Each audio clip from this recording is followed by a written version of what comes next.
Good morning, all.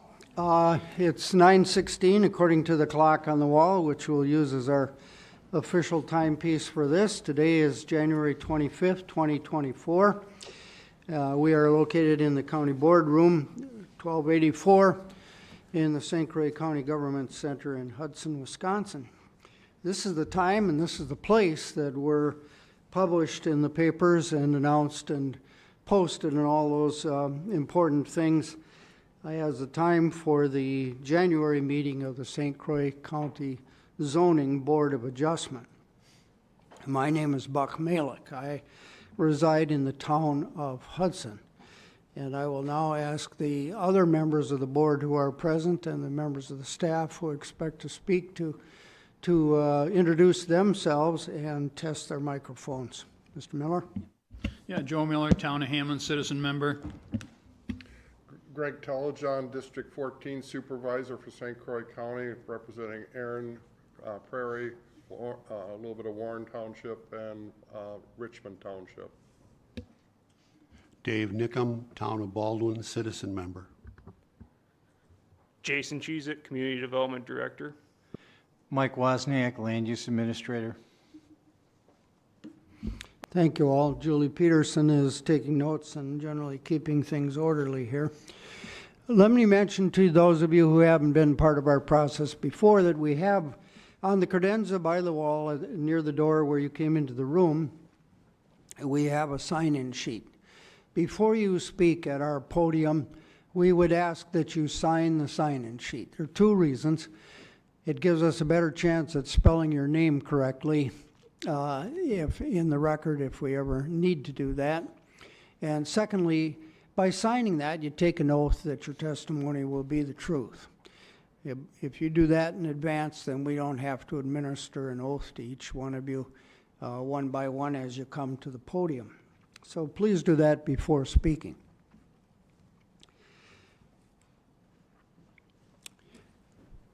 I believe, based on the packet that was provided by the zoning staff, that this meeting was properly published in the newspapers according to the laws that apply to zoning boards of adjustment and the open meeting law. But if anybody in the room thinks that this meeting was not properly published, I'd like them to speak now and we can deal with the issue. Is there any reason to think that this didn't get properly published? I'm not surprised. I made that announcement many times and never had it be a problem. We have minutes from our last meeting, which was on Thursday, December 7th. Board members, what is your, I won't call for a vote. It's easier if I just say if you have any edits, speak now. Otherwise, we will deem them to be approved. Any edits at all to offer? Okay, thank you. Because our member Dave Peterson is with his dentist and expected to be late, and I'd particularly like him to be present for two of our cases, one of which came up last month, so having him here on that again would seem particularly appropriate. I'd like to change the order that's listed on our agenda and take up first the Short Lane Land LLC matter. My guess, it's only a guess, but my guess is that it'll be relatively quick. There's apparently only one person in the room who wants to offer testimony on it. And so, board members, if you don't object, we'll take that one first. Okay. Are you making the presentation, Mr. Wozniak? Yes, I will, Mr. Chair. Okay, let me just make one other announcement. For those of you who haven't been part of our process before, the zoning staff, which does not really work for the Board of Adjustment, but they're the closest thing that we have to staff assistance for our work, the zoning staff have studied the matter. You probably worked with them in getting your application up to this stage. And so the first presentation will be from the zoning staff so that everybody in the room and the viewing audience and people who look at it in the future understand the context of our decision. So the zoning staff will make a presentation. After that, I will call for people who are in the room and want to speak in favor of the application. And after we've heard from them and the board members have asked any questions they want to, and we've gone through that, then I will ask if there are people in the room who want to speak in opposition to the application. And we'll, again, explore that. And lastly, I'll ask if there are people in the room who want to talk but aren't necessarily in favor or opposed. They just have something they think is important for the board to make a good decision. So that would be our order of process. Staff, pro, and con, and neutral. So here we are. Mr. Wozniak will be presenting the staff report on the first matter. Good morning, Board of Adjustment members and those present in the audience representing their items or here to testify.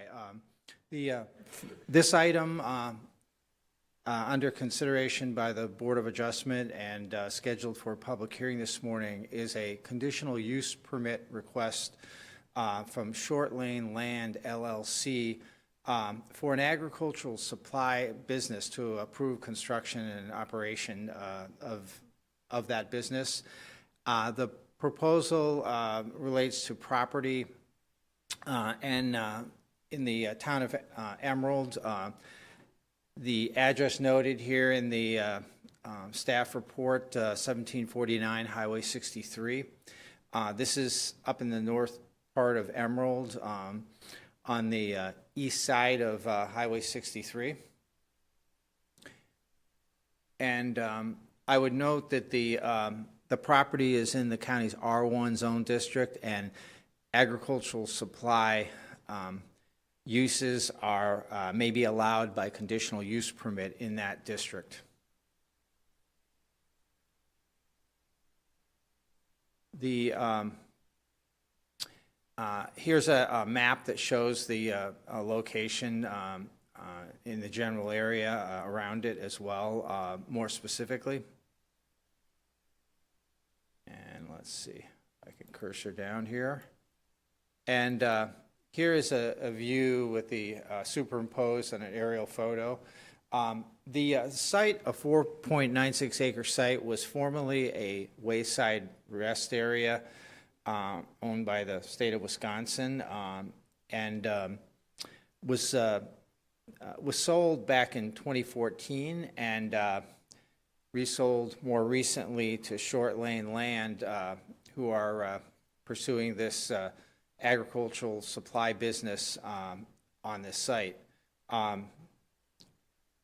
I would note just a visual around it. There's a farm property, appears to be horses on the west side of 63 in the town of Erin Prairie. The town line is basically at the highway.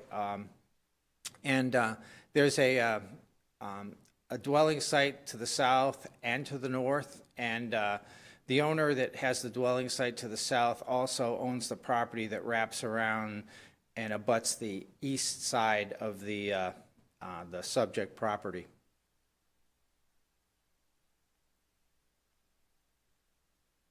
A little bit more of a close-up, you can see the remnants of the former wayside rest area there.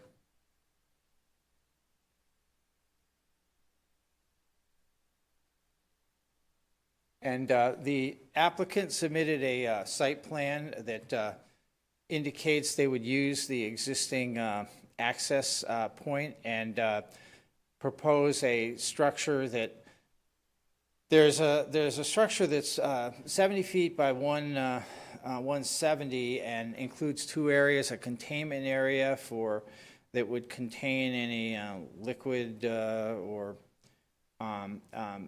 materials to make sure there's no leakage or loss of material to the outside, to the environment. The storage, there's also a storage area, so that part of the structure is basically split in half. There's also a mixing area that a trucks could access through a loading area.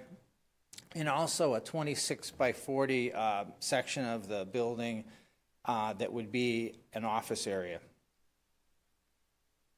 And I'm just going to note that some comments have come into play from the DOT on this. I'll get into it, but basically there's a deed restriction that was placed relating to the access to this property back in when it was sold in 2014. I'll get into more on that in a moment. Pausing for breath, Mr. Wozniak, what is the elevation difference between the contour lines on that map you showed us there? Is that a 2-foot contour line or a 5 or? Yeah, I believe. Or 1? I can't quite read it. Yeah, I believe it's 2 foot on this. The slope, it's a gently sloping site. Obviously, Yeah, nearly flat. and sloping, as you could see, off to the southeast or northeast parts of the site. And Thank you. The back part of the property currently is still very wooded. There were some trees removed, but there's some very mature, kind of stately-looking trees back there on that property and the abutting property to the east and south as well.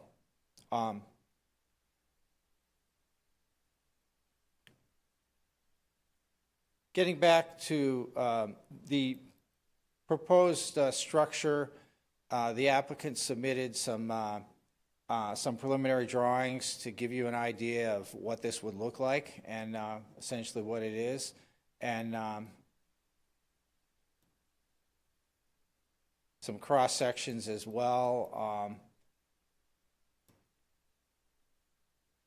And I'd like to move on to some photos, just a couple photos that indicate the view to the north in this case from the location of the proposed access driveway, the same place that the site was accessed for the wayside rest. And I'll take this moment to comment on that basically the deed restriction that was written into illegal on a quitclaim deed when this was sold back in 2014 restricted use of the property to single-family home use. And essentially, it's not per se restricting the property, but it's saying the access can only be used for that purpose. And so bear that in mind when we get later when you're discussing findings and potential conditions. I've got some additional material that can be pulled up that would speak to that. This one's looking north. There is a dwelling site some distance through those trees there, but again, there's a lot of mature trees on the site.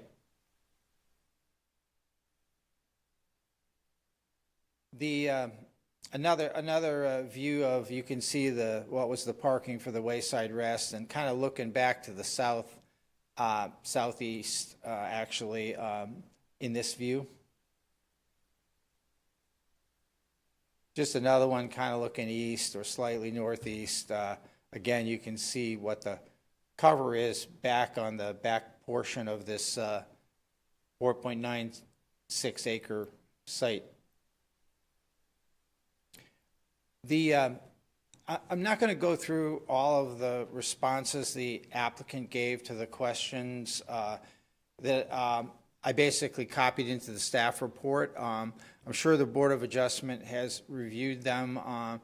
And what I would do to summarize is that, they're representing this. This is a business that has 3 other locations based in Colby, Wisconsin. The representative of the applicant is here today and can probably more clearly tell you what they do and what their plans are for the site. So I won't go into detail on that.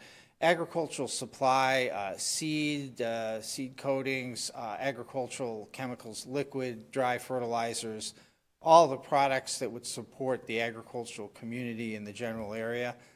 There's a similar kind of use about a half to 3/4 of a mile north off of 63 in the town of Ceylon, albeit that property is in a C1 commercial zone.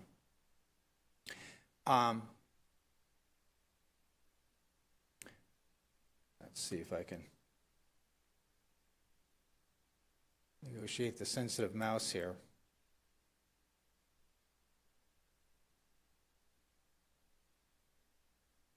Again, I just reiterate that the use can be allowed in the R1 district by conditional use permit. And we do not have specific standards in our use regulations for agricultural supply uses. What I tried to do in the staff report is flag relevant areas of the zoning ordinance that would to evaluate the use against. That would include property line setbacks and especially parking and loading requirements. Height provisions would apply, although there could even be some exception to that based on the agricultural nature of the structure. It does comply with the height limit, though, so that doesn't seem to be an issue. And I just noted the types of conditions that the board can place on a conditional use permit. The general material that's in our procedures section regarding conditional use permits. And I did want to talk briefly about parking and loading requirements. Sometimes it's a challenge with some of these uses to decide how do we interpret our parking standards.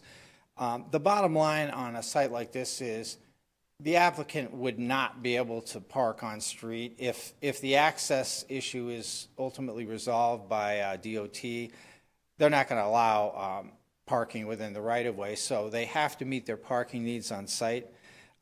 As the site plan illustrated, they included a significant parking loading area. They've identified a limited number of parking spaces that would certainly satisfy or exceed the need for the office area, but would not necessarily meet the standard of one space per 400 square feet of building for the ag supply use.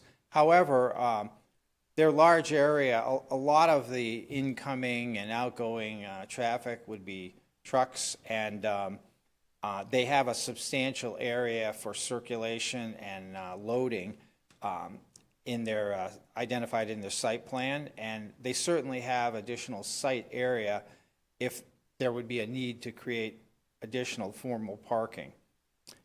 I did see on their site plan that they have a area identified for future expansion, and if they were to do that, that would have to go through some process and determination made on any additional parking needs.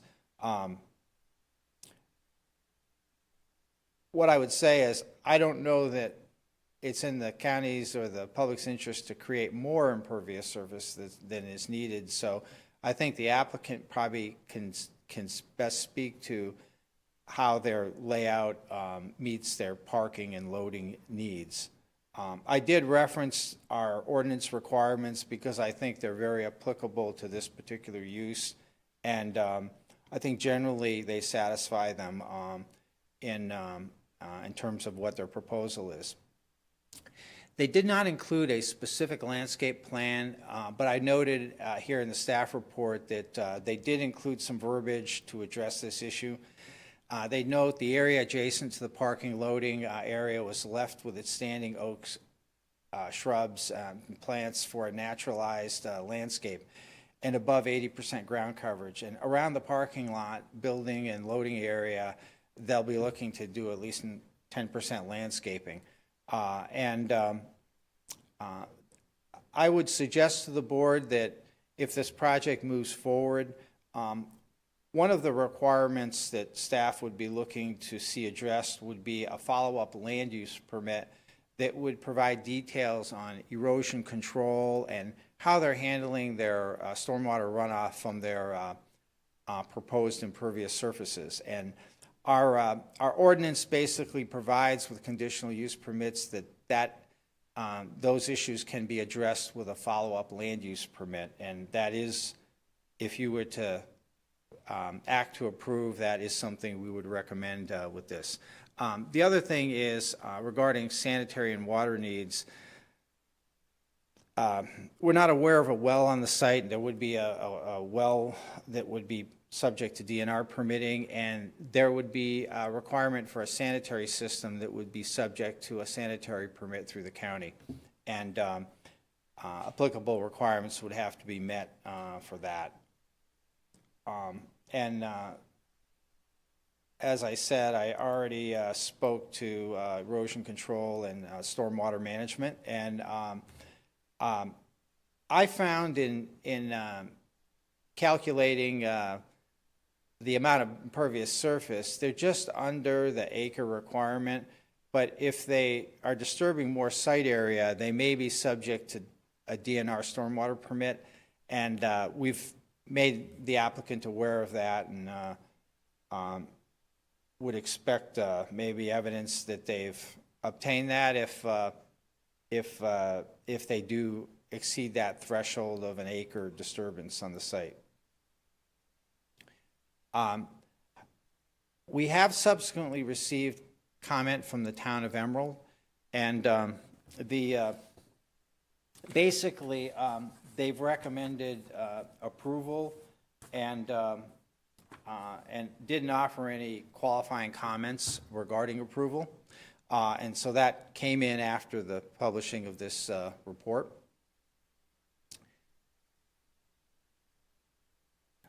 I would like to note that I've been in contact with a budding property owner, Manuela Fox. The property owner immediately south and also owns the land east of the site. And concerns were expressed about potential negative impact and traffic safety concerns that would relate to the use, and basically just a change in the character of the immediate area. It's always challenging when you have something being introduced that's going to change the landscape a little and provide some different views, maybe some additional traffic, of course, and also just more activity. And so the sentiment from that abutting property owner was that they were not in favor and had those kinds of concerns. Let's continue on here. And again, we received comment back from Jill Proud with Wisconsin DOT, and essentially the comment was they followed up with a email and actually sent over a copy of a quitclaim deed and associated legal description. And I would read just a segment from that document, and it basically reads, "It is expressly intended and agreed by and between the parties hereto that one access restricted to single-family residential use will be authorized to this parcel pursuant to Wisconsin Statute 84.25. So I wanted to make the board aware of that issue, and I do have, following public comment, I do have a document to provide some guidance on findings and conclusions of law and potential conditions for action on this. And I would like to hold back on going through that until you hear from the applicant and if there's anyone else here that wishes to comment. At this point, I'll close my remarks until that, you go through that process. What's the reason for the secrecy? Well, I Or can delay. pull it up now if you want.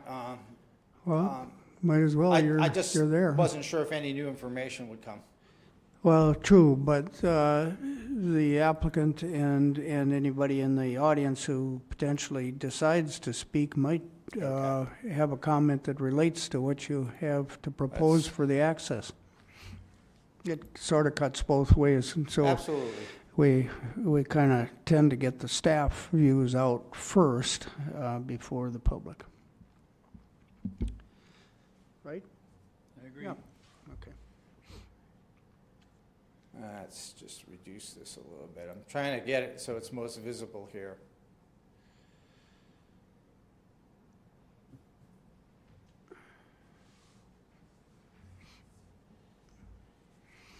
Are you basically going to say that it will be a contingency? Yes, that's what I'm going to say. And Okay. I'd note, I think you're going to see what you largely saw in the staff report with the, in suggested findings here. I would have you key in on a couple things. One is, look at number 8 here under proposed findings. The Wisconsin Department of Transportation has commented when the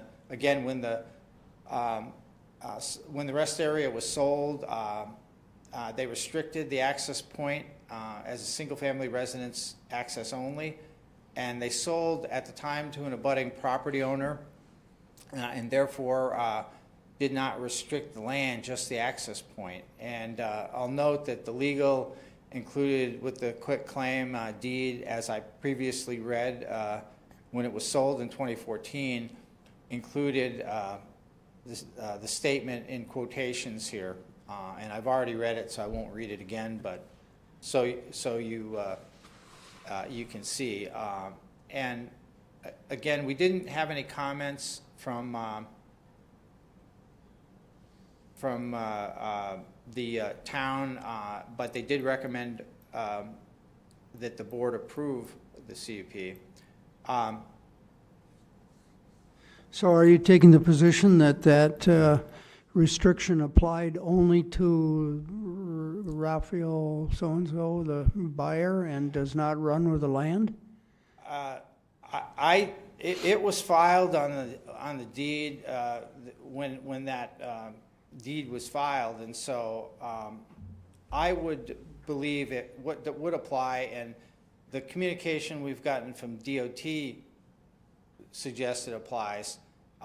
The applicant, when they present or comment to the board, may have some information to share on this or what they anticipate happening to try to resolve the issue.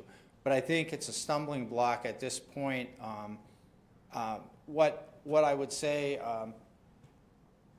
I'd get back to, there is a few comments from the neighbor that they sent over in email form, which I just would like you to look at. And I do have, in case you want to see this. Is that neighbor the successor to the first purchaser from the DOT? The neighbor, the current neighbor is to the north, not the one that commented. Is a Successor in interest? And the party who acquired the rest area, who I think previously owned the land. There was a gentleman named Raphael Kaler that it was sold to in 2014. Got it. Okay. Board members have questions for Mr. Wozniak before we turn to the audience? Okay, Mike, referring to that access issue, you contacted DOT in relation to this specific application, right? Yes. And they, I sent them a copy of the application submittal and the application form. And There was a period where they were, our contact person, Jill Proud, was having some dialogue with other DOT staff. And then more recently, she got back to me with the material that I have shared with you. And so as far as we can understand, that restriction of the use of that access is in place and would be an obstacle to developing the property for that use unless alternative access was available. Okay. And, Now, back when that was a rest area, tractor trailers were allowed to use that facility, weren't they? as far as I know, I mean, there was a different arrangement. There was an access point that kind of curved into it further south of that, where that driveway location is. Oh, I see, okay. That was, Is there a turn lane there? I don't recall. there is not a turn lane. The highway profile is 2 lanes southbound and 1 lane northbound in the area in the vicinity of the site. It's, you know, there's a fair amount of truck traffic and general traffic on Highway 63. It's a well-traveled road.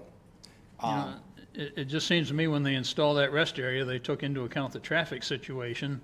And if tractor trailers were allowed to use it in the past, I wonder why they put that single-family restriction in there when they closed it. They haven't clarified to us why that was put on, but it is there. And I just share with you that There's a curve not too far away, isn't there? yeah, and So it is, I can see where it might be considered a little problematic. let's see. Well, anyway. I can. Okay, that's all I got.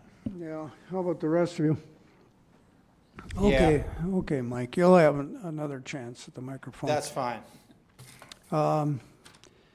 Does the applicant wish to speak now? Oh, no, that's part of what we're here for. Well, of course, what we're mostly looking for is areas in which you disagree with the staff report, you know, areas where you think something different would help us make a better decision. Are you giving us an exhibit now? Yeah, absolutely. All right, what number should this exhibit be, Julie? Number or letter?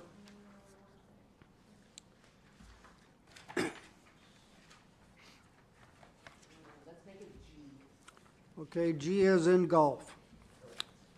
Please identify yourself, sir. Matthew Olmican, can you hear me okay? Fantastic. Would you like me to just start speaking, or do you want me to address any questions that you have immediately? Well, the access issue is top of mind, so if you want to Absolutely, start let's there just- and then take it where you want to go. Absolutely, we can cut right to that chase.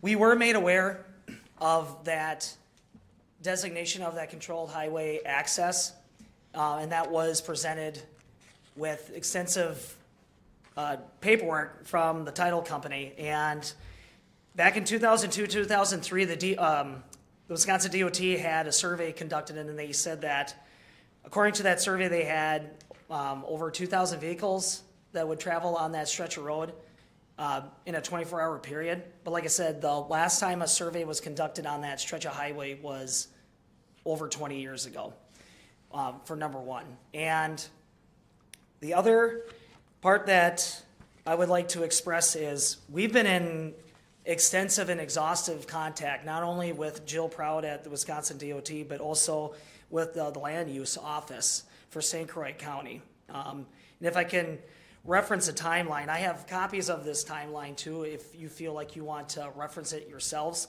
We first submitted this application on October 13th, and then we got a reply that the submittal information was sufficient and that the proposal would be placed on a meeting agenda on November 6th. So that's roughly over 100 days from this moment that this material, this information, this address, this property was aware of the land use office. And specifically with Jill Proud, we made initial contact with her with a recommendation of with Mr. Wozniak on January 4th between phone calls, missed phone calls, and email replies. And that's been a 26-day period. The emails would be... Are you essentially making a case that you've been maltreated by the zoning staff? I'm not saying maltreated, nor would I use that language, but I'm mentioning these details to show that we want to address that problem, and we want to make the alterations and corrections that would be necessary. And the first proposal that we made was we wanted to widen the driveway, and Jill Proud referenced that in an email to us in mid-January, that it would be a type C intersection.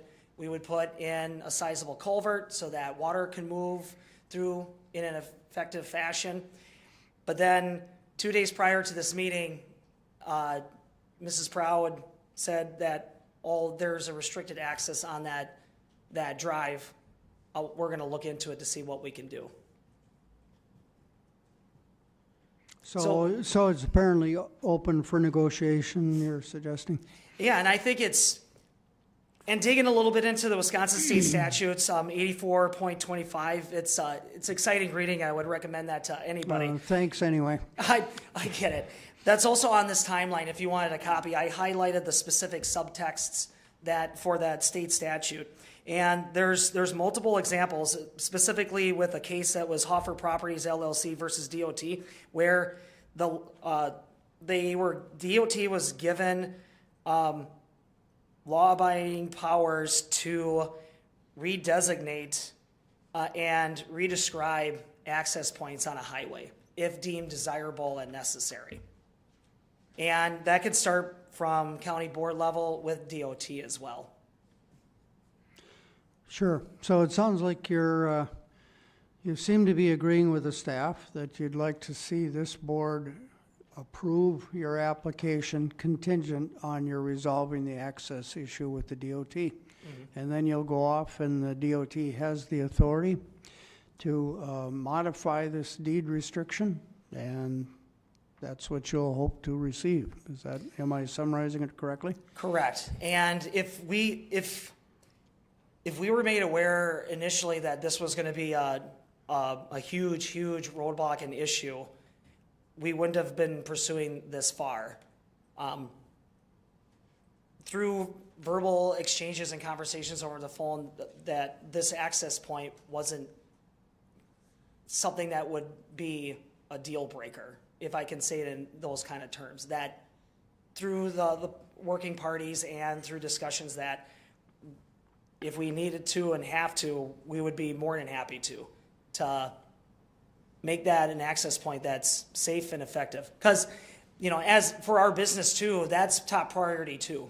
And if I can speak personally, as I was looking through the comments from the neighbor, we've been having multiple locations, and we've been in business since 1987, and we're on county roads that stay pretty busy too in springtime and in the summer between tractors, semis, pickup trucks. But we're also in Mishicot, Wisconsin on the east side, and Pigeon Falls on the west side. And as God is my witness, I've never had any kind of comment. I've never had any kind of issue come up where somebody said that you're going to cause an accident and you're going to be responsible for destruction of vehicles. We've never had an accident at site or to a location where we're making a delivery for a farmer, and we've never had a spill. I'm knocking on wood on your behalf. I appreciate that.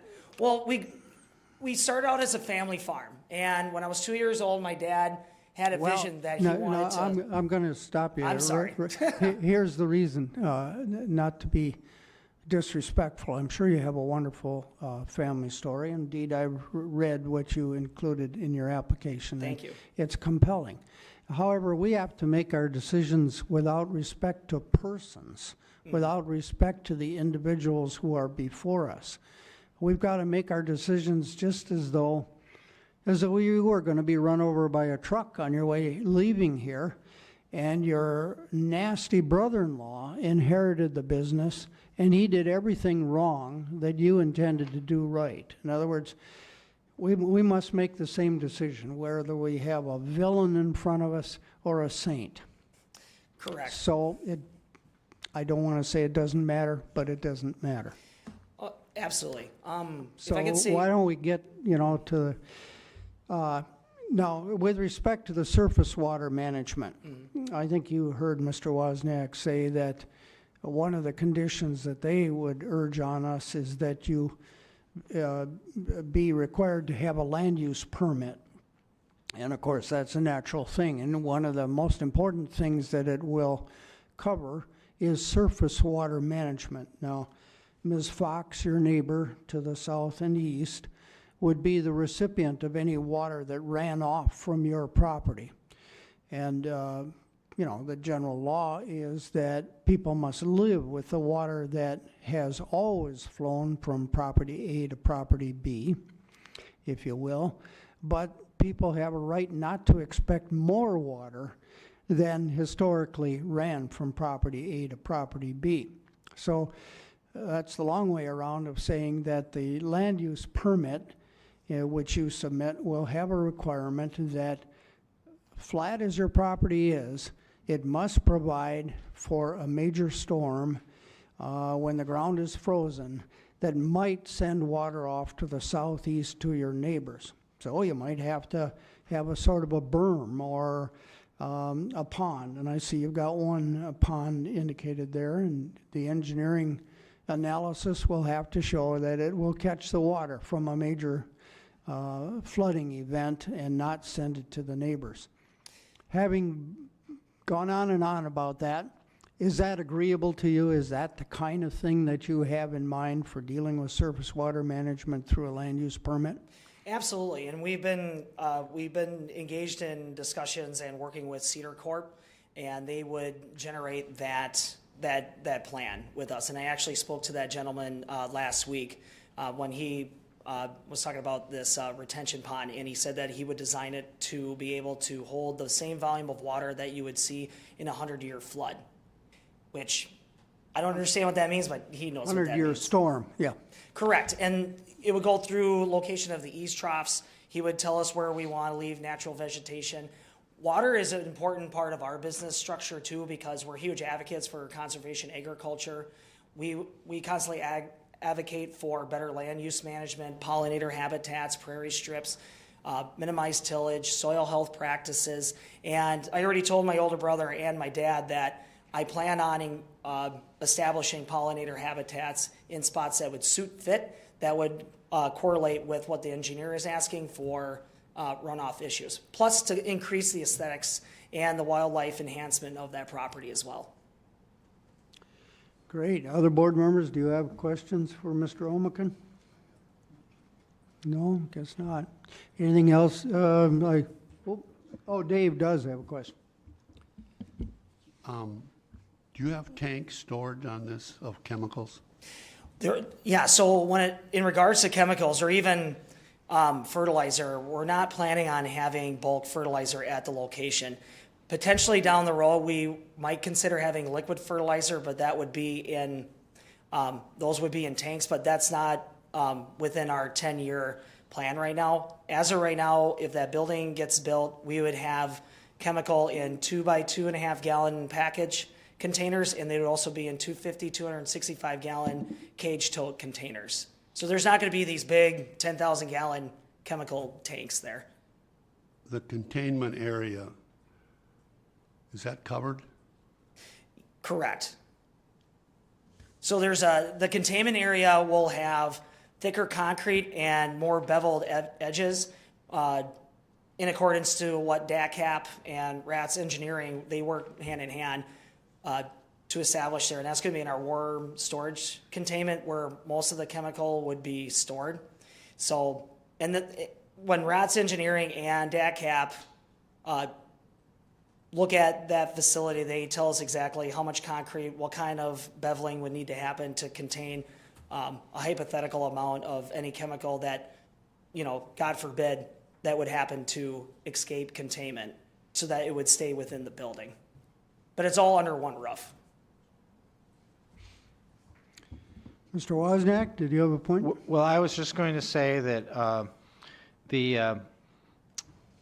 as you proceed, that document I gave you, and I can pull it up on the screen, did have some draft findings of fact and conclusions of law that are staff suggestions based what we knew and were aware until just up until recent here, and also a recommendation that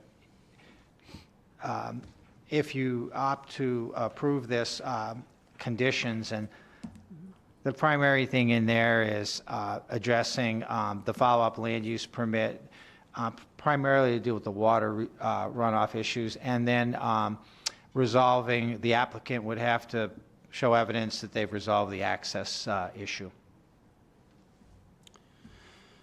Yes. Mr. Olmeken, is there anything else that you'd like to say at this point? Otherwise, I'll call to see if there are others in the room who want to speak to this application. I guess if I could just say one quick comment that, you know, it's not just that we want to start a new business here, but we want to be a resource and also a benefit to the rural economy in that area. We've been building our business there and our presence for the last 15 years, and we felt it appropriate that if we had that facility there and we staffed 3 to 5 people, not only would that, you know, be easier for our business, but also a huge benefit for the farmers, recreationists, outdoors people, and frankly, environmentalists that want to establish pollinators in their own backyard, because we would also advocate for that. And yeah, we just want to take that site that's very aesthetically pleasing. The first time I walked that, I loved the big groves of trees, but we want to make that site to be a big gain for the county and also a bigger gain for the farmers. Yep, it's all great. Improvement to the tax base, employment. Yep, all sounds good. Is there anybody else in the room who wants to speak to this one? For, against, or neutral? Nope, not seeing any hands. Well, our process then, I guess, board, if you're willing, we make an indication by a motion and vote that we want to generally approve this, and then we work our way through the staff's proposed conditions. We know there will be some pertaining to stormwater management and the access issue. Is that the way you want to go? Yeah, I would support this, but we're going to have some more discussion. Looks like it. Let's talk about what these conditions would be then. Mr. Wozniak, if you'll take the podium once again and project your thinking, the work that you did in anticipation that we'd be saying yes. Very good. Yeah, I guess Julie reminds me that as a procedural matter, I should declare that the hearing is now closed. It's 10:04. We won't take any more evidence. We won't take any more testimony. It'll be now just dialogue between the board and Mr. Wozniak until we get to the end. Go ahead, Mike. The draft findings of fact are factual information, and I won't run through that again. If you had any questions of what staff is suggesting with findings, let me know. Regarding conclusions of law, we do have some suggestions here for the board as well, that what we're saying in terms of complying with the standards of the zoning ordinance, we believe that it generally complies. There is the issue, there's the two issues. The one, they would have to meet access requirements to show they have legal access to the property for the proposed use, and work that out with the DOT.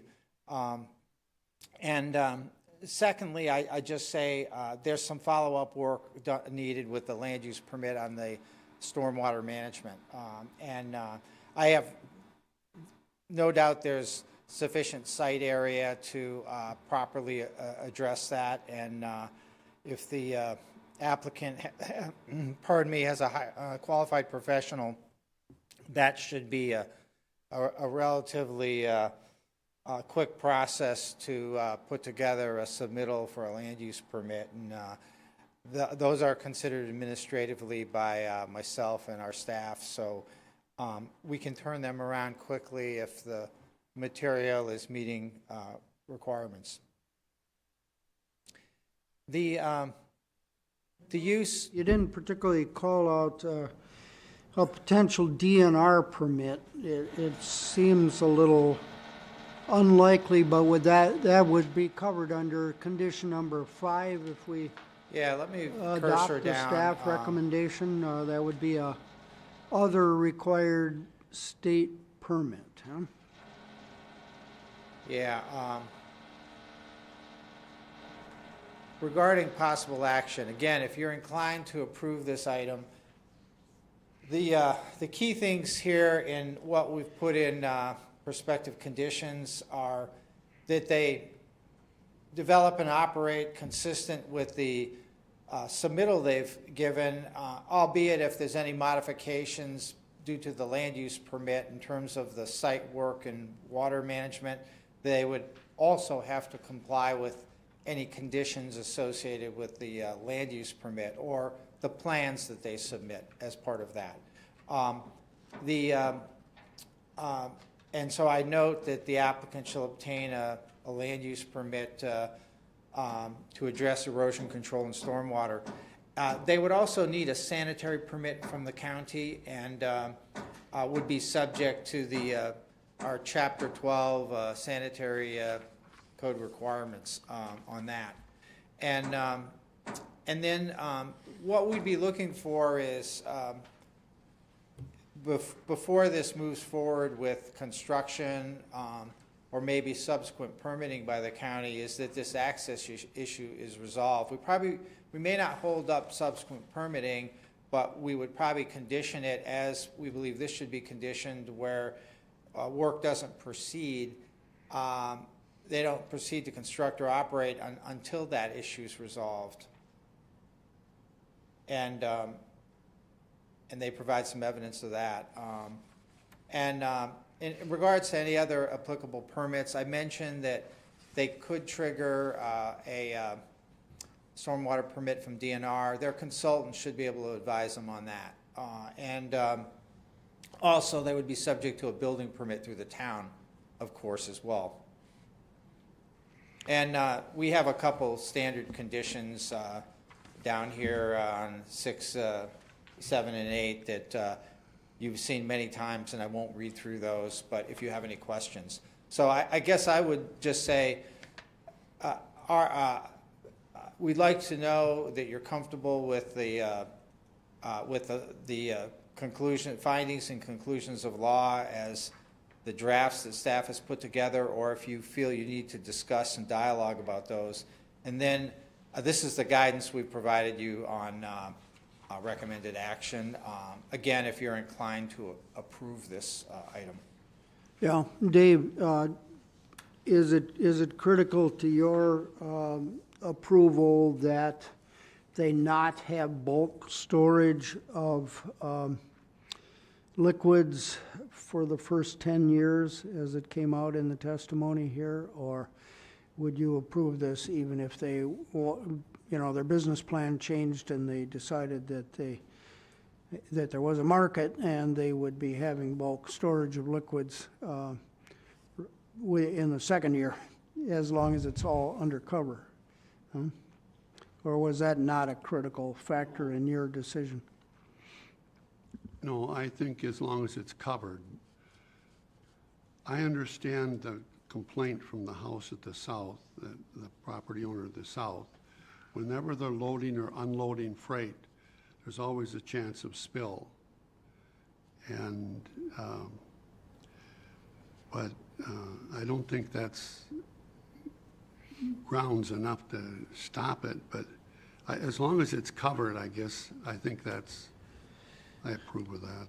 And maybe I didn't, if I remember right, I think I've seen those big bulk tanks. They don't have roofs over them, but of course they're covered by their own tank. It's an enclosed tank. Is that what you mean and consider appropriate? Or do you insist that it have a roof over it? Well, it sounded to me when I asked him about, is it covered, and he said yes, I assumed it's covered by a roof, that the containment center is inside the building. But he also said he was having 250-gallon tanks. Yeah, and those would be under the roof, if I understood that. So if they decide at a later time that they're going to have the huge tanks and not have them under roof, do they need to come back in for a modification of their permit? They would be, any substantive change to the property would be subject to coming back through the conditional use permit process, Mr. Chair, board members. You know, if something very minor, I was just having this discussion with Jason earlier, that if a business, for example, wants to do some small shed on the property, we would use some judgment as staff, but any substantive changes would be subject to board action.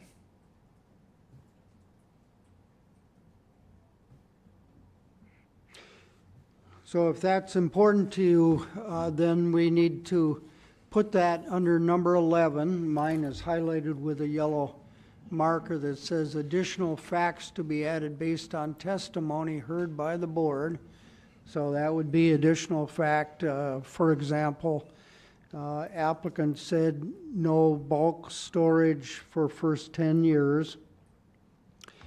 And then we'd have, and that would become a part of their plan, and they are stuck with their plan. You know, that's I don't covered think early. we can restrict it to 10 years. Maybe they want to do it in 5. They'll come back for the application. I can't imagine putting a time of years on there. Okay, so your point would be applicant does not plan to have bulk liquid storage.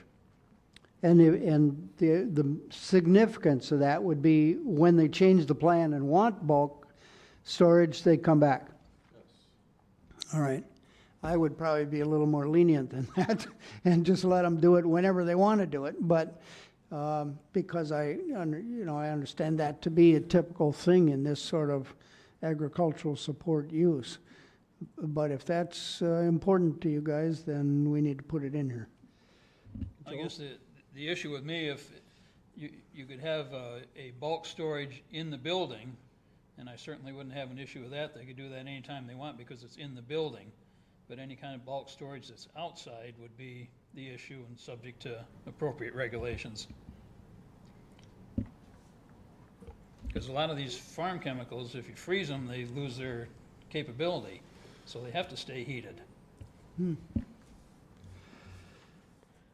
So if I'm hearing the board right, I don't mean to jump in, Mr. Chair, but a sample condition that you might want to consider might be that all product will be stored indoors. So I think DATCAP's going to require that anyway, because I don't believe they're going to have any containment outside the building. So they're going to have only their containment there. But also, in that, I'd like to point. Are you saying even the dry product has to be stored inside? And that, it's up to you guys and that, but I mean, that. That's the way you just said it. Right. All product will be stored indoors, Yep, not just liquid. yep. With seed corn and that at 300 plus a bag, and alfalfa seed, much higher than that. I don't think they're going to be storing that stuff outside anyway. And so then it really comes down to the fertilizers and the chemicals, which have to be in those contained spill areas inside the building. Okay. Sounds like that's the direction we want to go. We just need appropriate language then. So we need some language for number 11. Testimony was given that storage would be inside for the foreseeable future. Is that a fair summary of it? And then add to your conditions, Mr. Wozniak, who's doing the writing here? I guess Jason is. Okay, Yep. I've got Pardon, that, I Mr. don't Chair. seem to have an editable version up here, so I'll oops, defer to our director. so we won't be writing on the fly, okay. And then which condition should we tack this on to, Mike, or do we want a number 9? Yeah, And it would be essentially We would be, all product to be stored under or inside buildings. yep, right, and that'd be condition number 9. that's fine. That way, we're not renumbering the other ones and Right. adding any confusion. Okay. Why don't, we'll take 2 minutes here to, we won't take an actual recess, but we'll take 2 minutes off the clock here just to chat with ourselves while you, Mr. Wozniak, consult with the applicant and make sure that he's not having a heart attack over this. And that we're going to have to bring this back on a motion to reconsider next month because this is completely incompatible with his business plan or some outrageous thing like that. So we'll turn the mics on again at 10:19.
It's later and it's not fair to the other people who have other cases. If we can't deal with this, then we'll have to deny the application.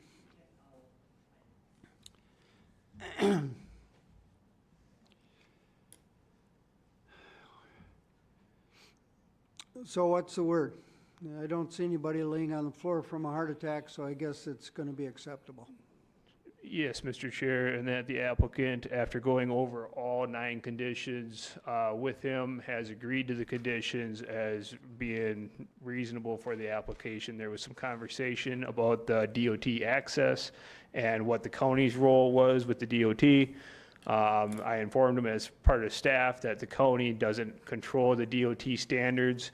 The deed restriction that was recorded on the deed from 2014, we don't know if it's due to physical requirement of the driveway. You know, maybe it's too narrow for commercial access. Maybe they don't have enough line of sight.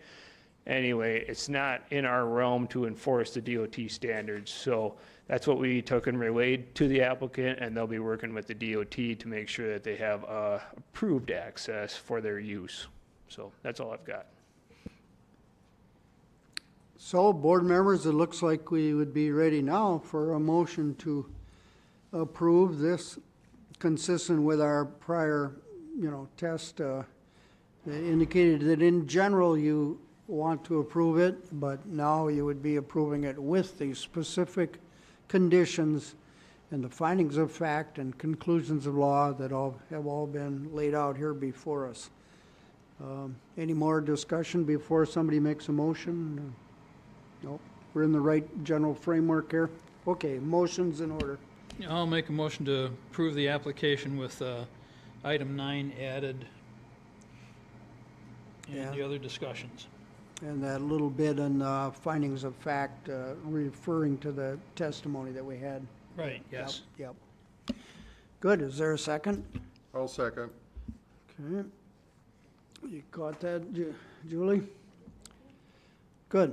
Further discussion? All in favor should now vote aye. Aye. Aye. Opposed, nay. Unanimously approved then by the 4 of us who are present. Good. Okay, it's 10:27. Let's see, we've got people here for both of these next deals, but we don't have Mr. Peterson here yet. So let's proceed with the airport application to increase the number of camper sites. Okay, Mr. Chairman, I'm going to excuse myself from this deliberation and represent the town of Hammond in an official capacity. Very good, Mr. Miller. We note that you are recusing yourself.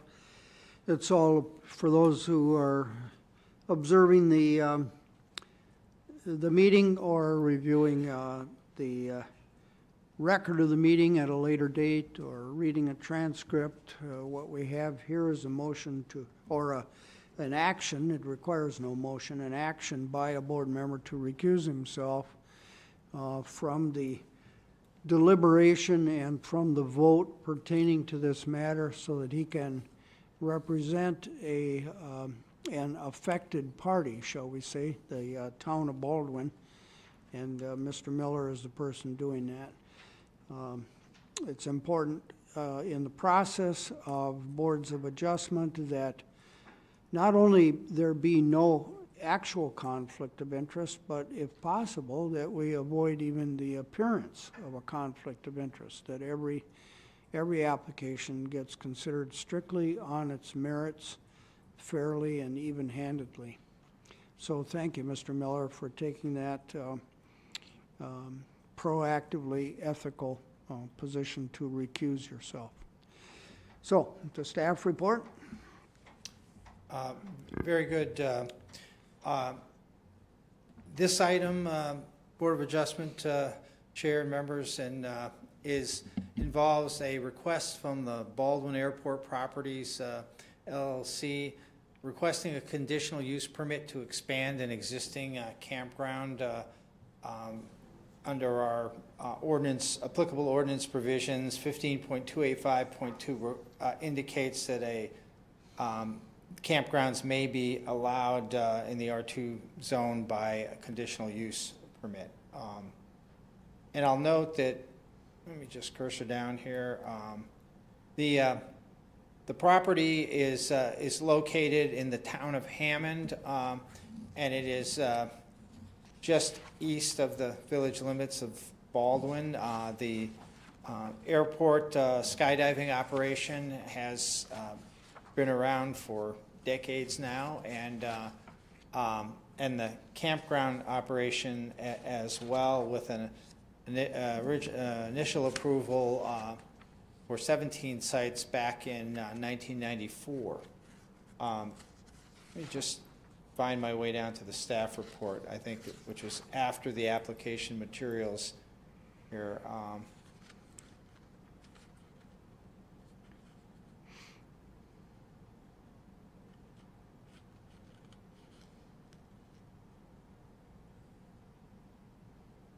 There we go.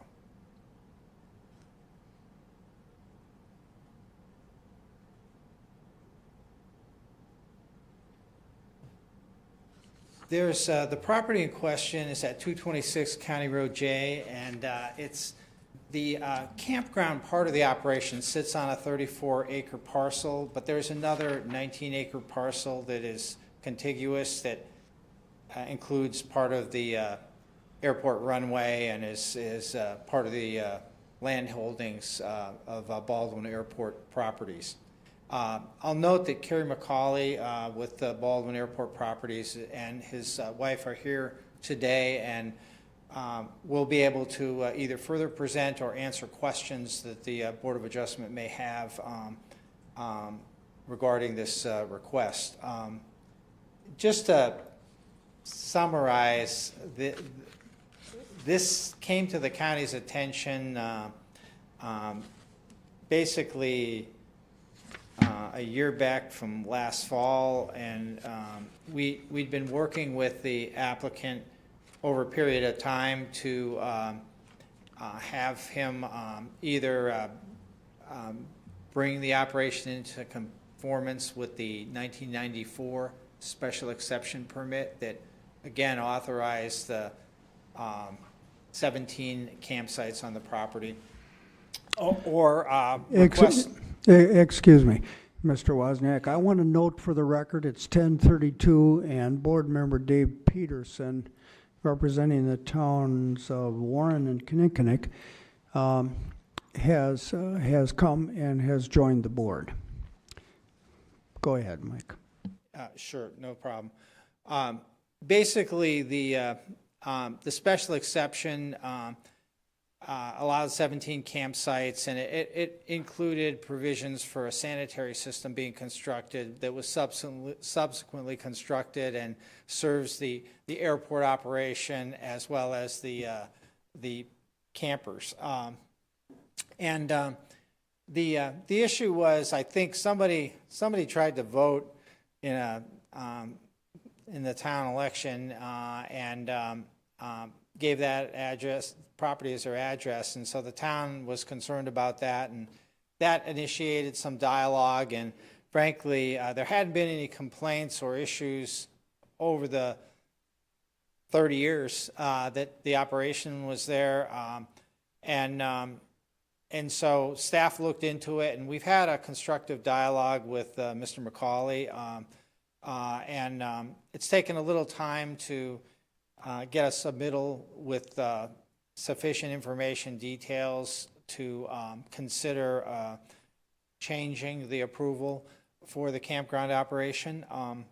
I'm just going to allude to, there were a couple other issues in the past that the town had that I think are being resolved. One was there was some cutting, and there's an intermittent stream that forms the kind of the west boundary of the property, and a pond as well. And there was some cutting of vegetation and some issues with a culvert under a adjoining town road. I think those issues are resolved. And the other issue was there's some junk miscellaneous items on the north part of the property. Staff is dealing with that as a separate matter from this. We've been working with Mr. McCauley, and we will establish a time frame for resolving that issue. It's not a real big problem, but it's something we aim for compliance on.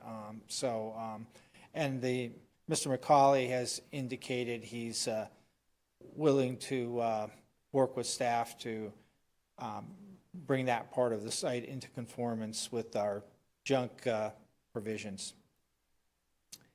Let me just cursor down to show you. Somehow the site didn't show on this, but right where my cursor is the 34-acre parcel is the larger one with the angle, and then the 19 just to the north. Baldwin's new wastewater treatment there's a farm field, but it's located just to the east, and the old treatment plant on the south side of County Road J in that same vicinity, just for points of reference for any of you who are familiar with the area.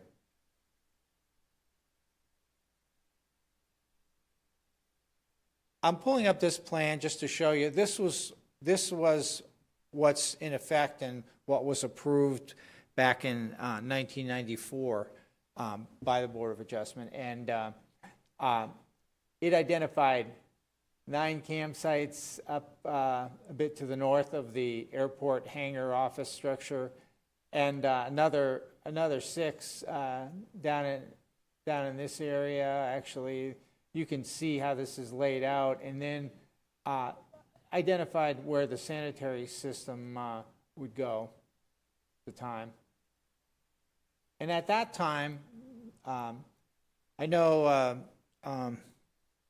Mr. Miller will speak on behalf of the town when you open the hearing, but the town was supportive of this at the time in 1994 when this went through, and obviously it was approved by the Board of Adjustment then. This is an aerial that kind of gives you an idea. It's a rectangular area with campsites. They had some overflow area up towards the front of the road. You can see those water resources. Frankly, they're well removed, the area that's shoreland or floodplain from where the camping occurs, and we don't anticipate any problems or issues based on that water resources being present on the property.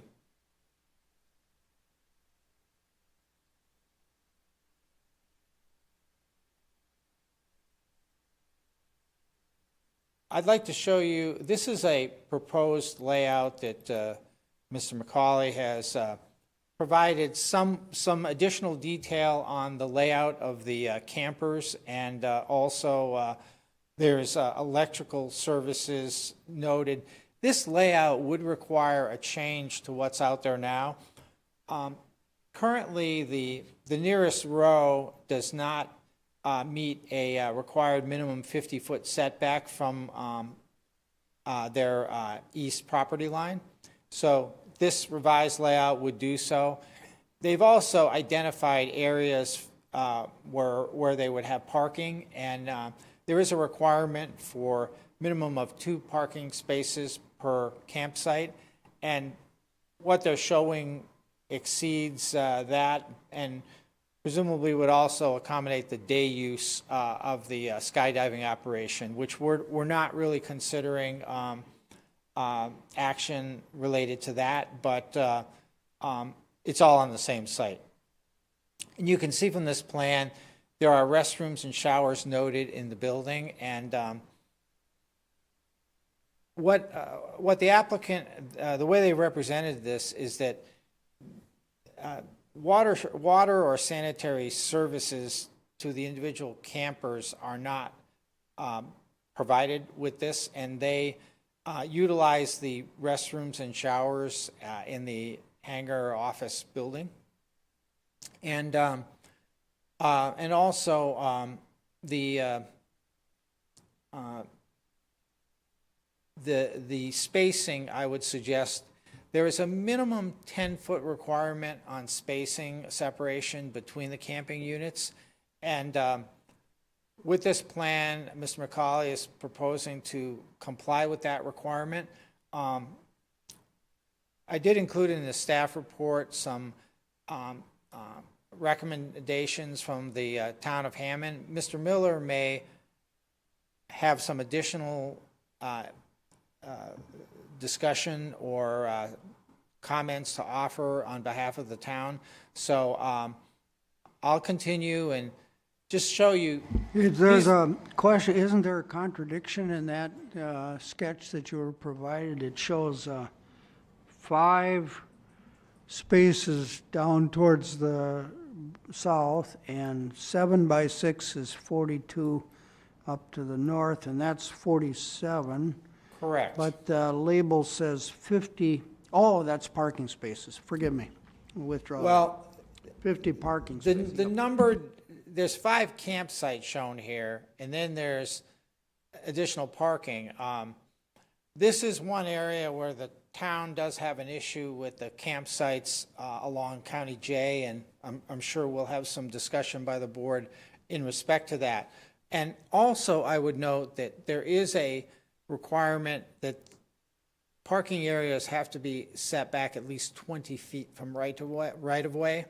And as shown here, that does not conform with that requirement. I guess the question would remain is, would parking stay, or would the plan have to be altered based on board action? And if it has to be, if there's going to be parking, it would have to be revised to be at least 20 feet back from the property line. I'll note that there was an expansion of the hangar to create a covered area. I'm not sure if this rectangle includes it or not, and a concrete area. So there is limited ability or no ability to move these proposed sites further north. And I think the town's concerns, and I'll let Mr. Miller speak to it, were both aesthetic, maybe functional as well, but aesthetic in terms of campsites along County J. Pardon me. Again, some photos of the current look of the setup. And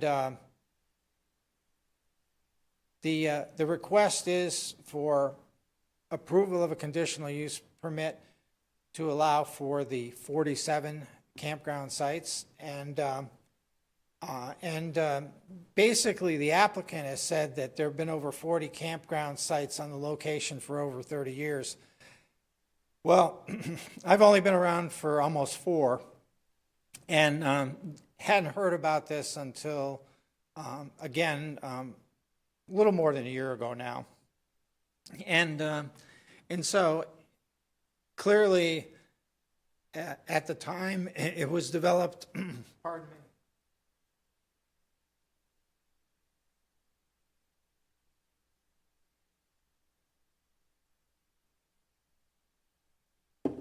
clearly it was developed and sort of just morphed into something that was a little different than what was approved by the board back in 1994. We've seen that with other properties, so that's not an uncommon occurrence, but essentially the position of the county is you either have to bring it into conformance with what was approved, or you have to get a new permit that authorizes what you're interested in doing, as long as it's in conformance with county requirements.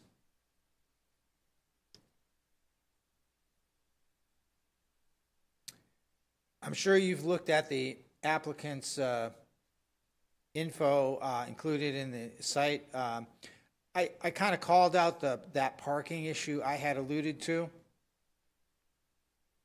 Excuse the jumpy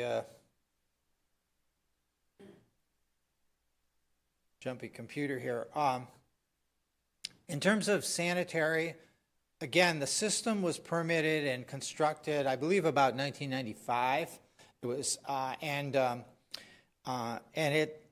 it's been regularly serviced and pumped, and the applicant could explain how the system's been maintained if you have any questions. But I think going forward, the question is it sufficient capacity and in satisfactory condition to serve the number of campsites that you might approve if you approve a conditional use permit here, and also the day use of the operation. And the applicant has provided some numbers with day use, and at both hourly and kind of anticipated total for the day of employees and skydivers, people that would be using during the day the site. And I believe the number was 115 daily. So that, in addition to 47 campsites, or if it's scaled back based on preferences of the town, 42 campsites. When we say campsite, do we mean year-round? Do we mean residences when There's we a say limit that? to 8 months, and the applicant has identified the season as April 15th to, I have it in here, to Oh, that's right, I October. remember reading it now. Yeah. So if the staff went out there during the season when they're not supposed to be occupied, they would find them not occupied, and it would not make any sense for anybody to go into the election polling place and claim one of these as their residence. Correct. I mean, Okay. these campsites are not supposed to be for permanent occupancy. Got it. Go on. Sure. A question too. Absolutely. Would Health and Human Services be involved in this also, or should they be with the campsites? Public health is subject, it's subject to licensing through public health that administers that cap requirements. And so yes, they've continually been licensed by public health for this site. I can't speak to how much scrutiny it's had over the years from public health, but we've been in contact with public health through Lori Diaby on their staff, and pending action by the board on this, we will relay what from a zoning standpoint, what's authorized on the site, and would expect that with their authority, public health would make any adjustments to their licensing provisions that fall within their authority.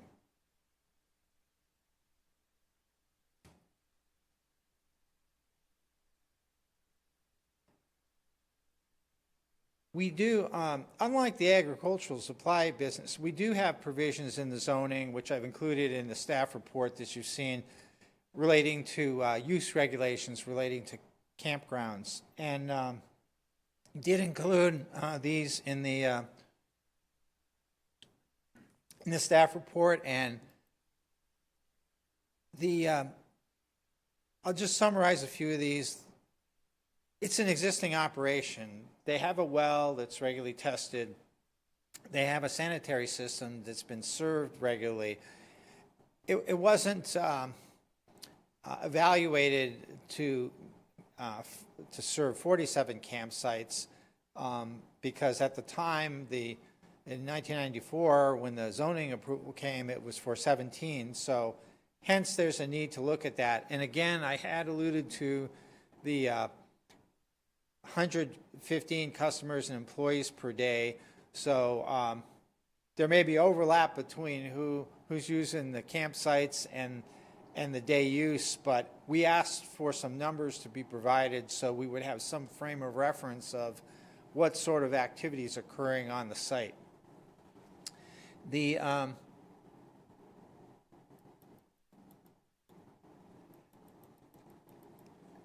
applicant hasn't proposed any retail sale of goods or related to recreation activities on the site. If they currently do any of that related to the skydiving operation, I'm sure Mr. McCauley can share information on that with the board if you have any questions in that regard. Have the authority to approve retail sales here, would we? Campgrounds often have a camp store that they sell items that are used by campers, and our definitions would accommodate that sort of thing. And several of our operations, existing operations, do that. But usually it's limited to that. So it would be food, clothing, memorabilia. Would it include alcohol? Cannabis? No, I mean, we wouldn't, we're not, we don't have the authority over liquor licensing, and That'd be under the the R2 town. regulations for campgrounds, there's no provisions for bars or sale, you know, on-site sale of alcohol or anything.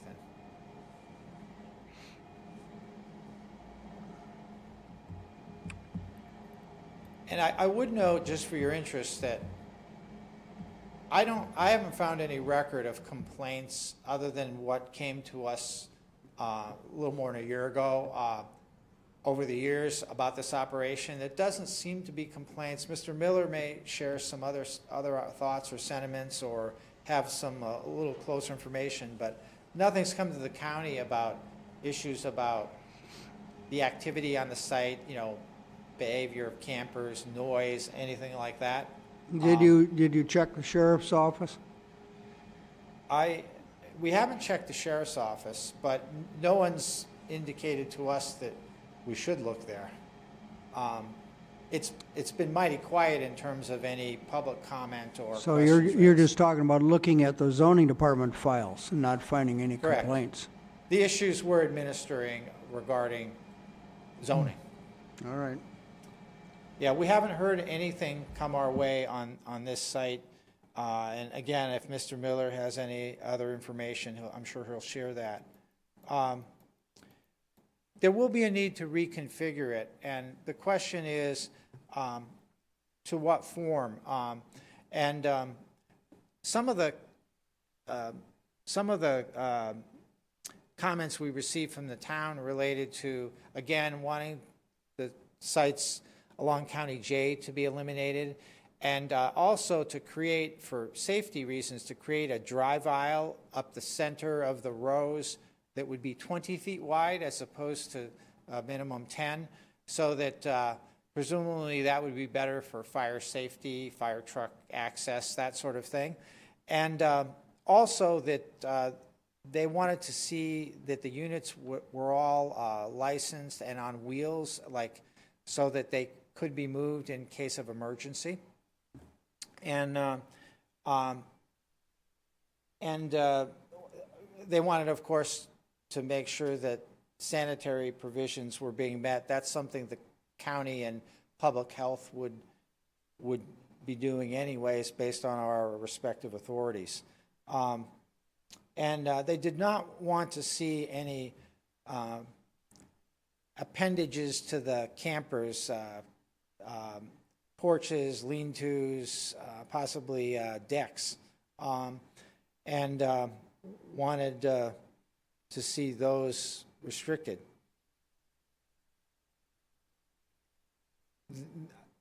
I do note here that the applicant is proposing to adjust the configuration so that the closest row of campers would be 60 feet back from the nearest property line.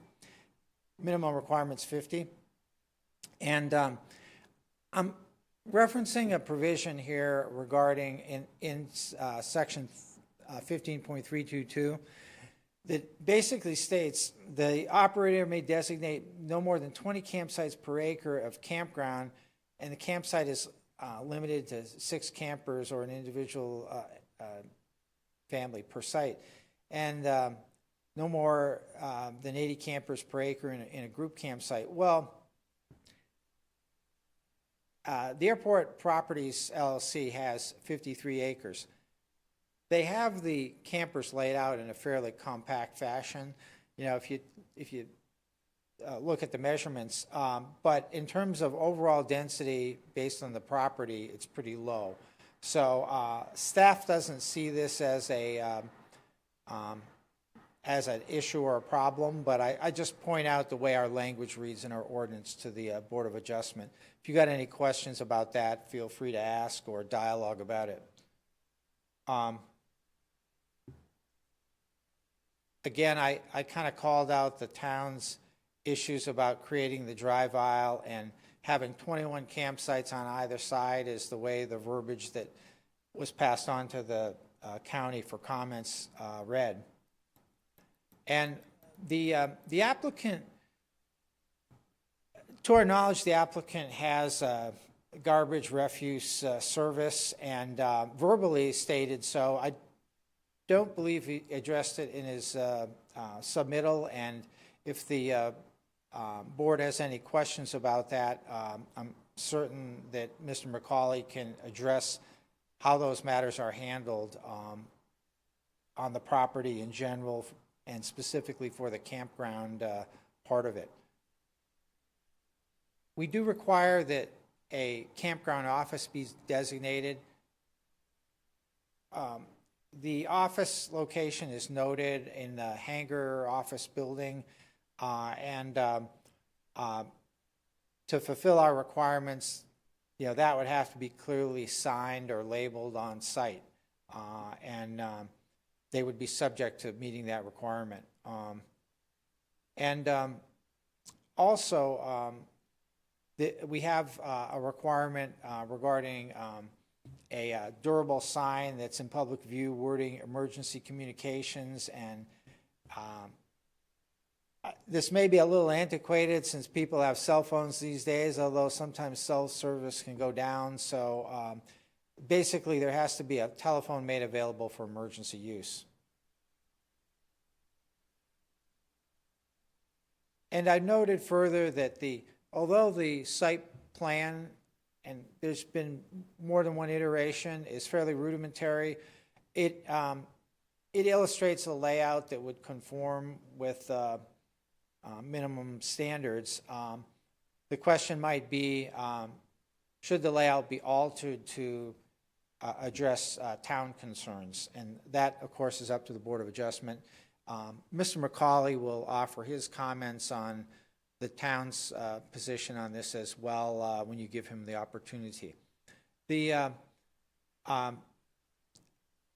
would say that the primary issues with staff are meeting the standards in 15.322, adjusting the layout to meet setback from the property line and spacing, and also some follow-up on the sanitary system to have it evaluated by a licensed plumber to ensure that it is of sufficient capacity to handle the wastewater generated by what's proposed, and also that it's in an acceptable condition. And as I indicated before, we are aware that it's been regularly maintained and pumped, and so we're not assuming there's any problem with it, but it wasn't evaluated for what's subsequently been going on the property, so that needs to happen.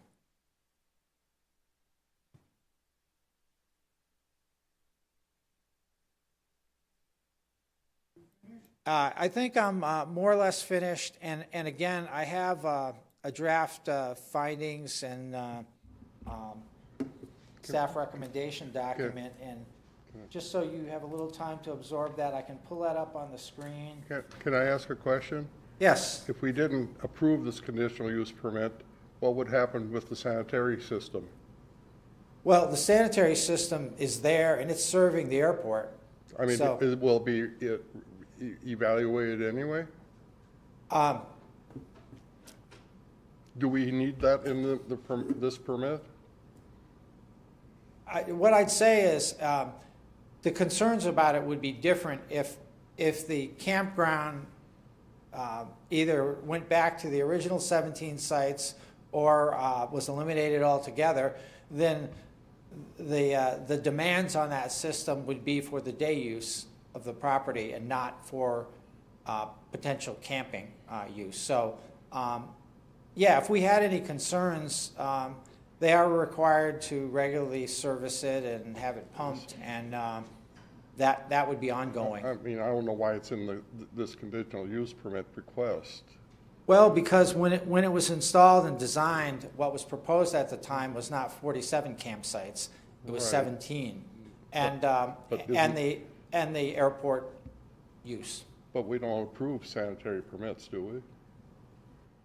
No, but if you believe that this should be reviewed and evaluated to make sure it's up to the task, if you put it as a requirement, then it would have to be done to fulfill the conditions of the conditional use permit. It's up to the board what you believe is important here, but Well, we isn't do what- require evidence that it they're isn't- meeting sanitary It requirements. isn't what I believe is important. I'm thinking that should happen automatically once we approve the conditional use permit. Well, if there's a change of a use, sure, and you're deciding on the change of use. Right. You know, let's say the expansion of the campground.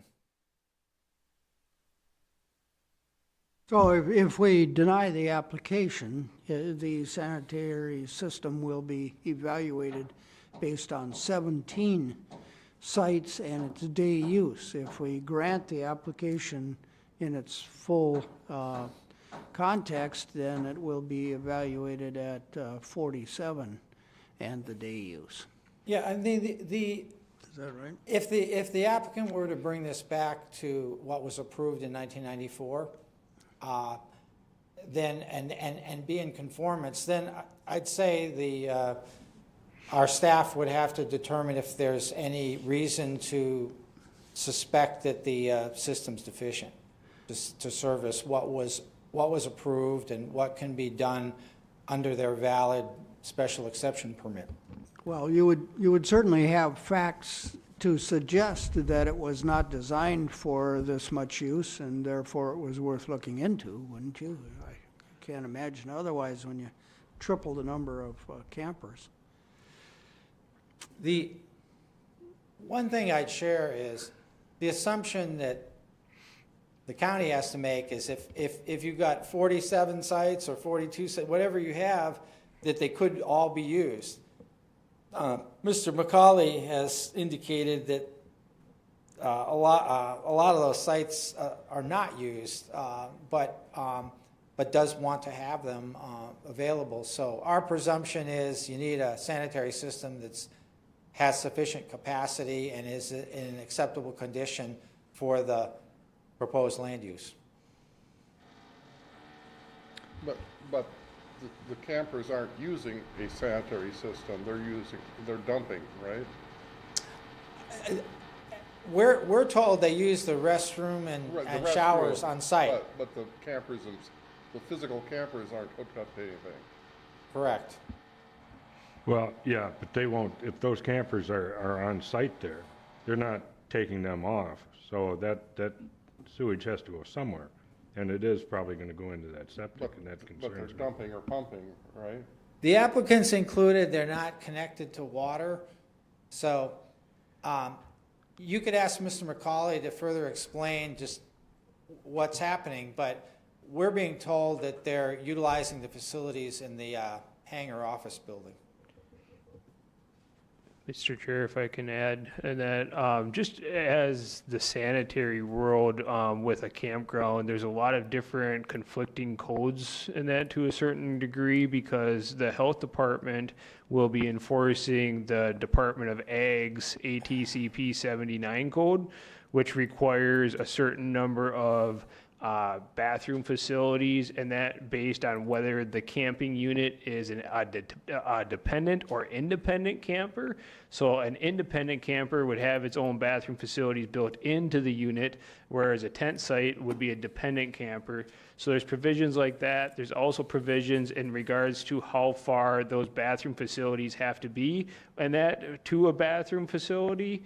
And so That's where it was just kind of a catch-all, is because the health department might have one thing and we might have another thing on whether the system's actually adequately sized, but there's a lot of underlying sanitary restroom facility, you know, you gotta have a certain number of a particular sex, or you gotta have unisex bathrooms. So there's many different aspects of sanitary when you're doing a campground.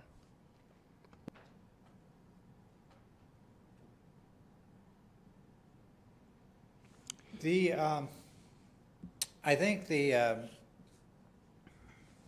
town's issues of concern, which they've provided in their comment, we have tried to address in draft findings. I can pull that document up and recommended conditions when you are ready to discuss them. Maybe you'd like to hear whatever comment is coming in hearing from Mr. Miller or I any think we others. would, yeah, we might as well let the town And the speak for applicant as well. themselves since they're here. But first, we'll hear from those who want to speak in favor of this application to increase the number of campsites to 47. I've heard references to Mr. McCauley. I assume he and his friends wish to speak. Please identify yourself. Okay, good morning. My name is Kerry McCauley. I'm the owner at Skydive Twin Cities. And like you said, we're applying to increase our trailer slots from 17 to 47. A little clarification on what's basically been happening. When we bought the business in 1998, a little like 26 years ago, we were under the assumption that the amount of trailers that were there, which at the time was around 50, were permitted for that amount, and we were inspected every year by the health department, and she's, you know, that we were under the assumption that the number 50 or 51, something like that, was determined on how many bathrooms we had. And that's what we've been under the assumption for the past 30 some years. So in all practicality, we're not really increasing the amount of trailers, we're actually decreasing. You know, so nothing is really changing for if this is approved. And the same with the, you know, the issues with the sanitary situation. You know, it has been adequate for the entire time that I've been there, and then even prior. You know, I've been aware of this facility for a long time. Skydived at it a lot before I bought the place. So, I mean, we're open to have it inspected, but it's been serviced and been working fine. We don't anticipate any increase in business. Our business has been pretty stable for the past 15, 20 years, essentially. And like you said, that most of the trailers, most of the spots aren't occupied right now. We've actually gone down a bit. We'd like to keep it at, you know, 47.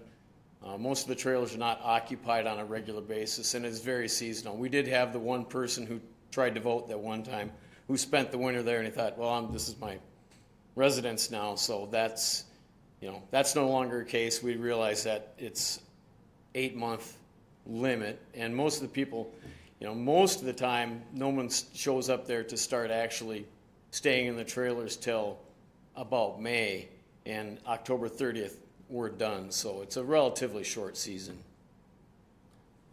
In regards to the parking, the 20-foot setback, I didn't really, I guess I hadn't heard that was a problem in the past, but that's easily done. We can do 20 feet, you know, move the cars back 20 feet. Nobody really parks there too much anyway, so.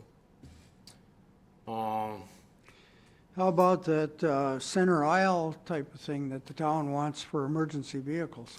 That's something we can look at. It's hard for us to move the trailers too much further west because we've got the drain field right there. But we are, you know, currently all the trailers do comply with the 10-foot spacing that the health department had originally asked for. We have been moving some trailers around, so that's something we could possibly do. We have power receptacles in the, you know, that might be in the way, so. And as far as all the trailers are on wheels and mobile. As far as current licensing and tabs for legal for the road, I know that's not the case for a lot of them because a lot of these trailers have been there a really long time. We've been, you know, cycling through some of the older ones that, you know, they're all safe and occupied, and But, you know, having them licensed isn't really necessary for an emergency situation. Being on wheels is, I agree with that, you know, if we need to pull them out of there, but we've got 53 acres to pull them to if we need to move them for whatever reason.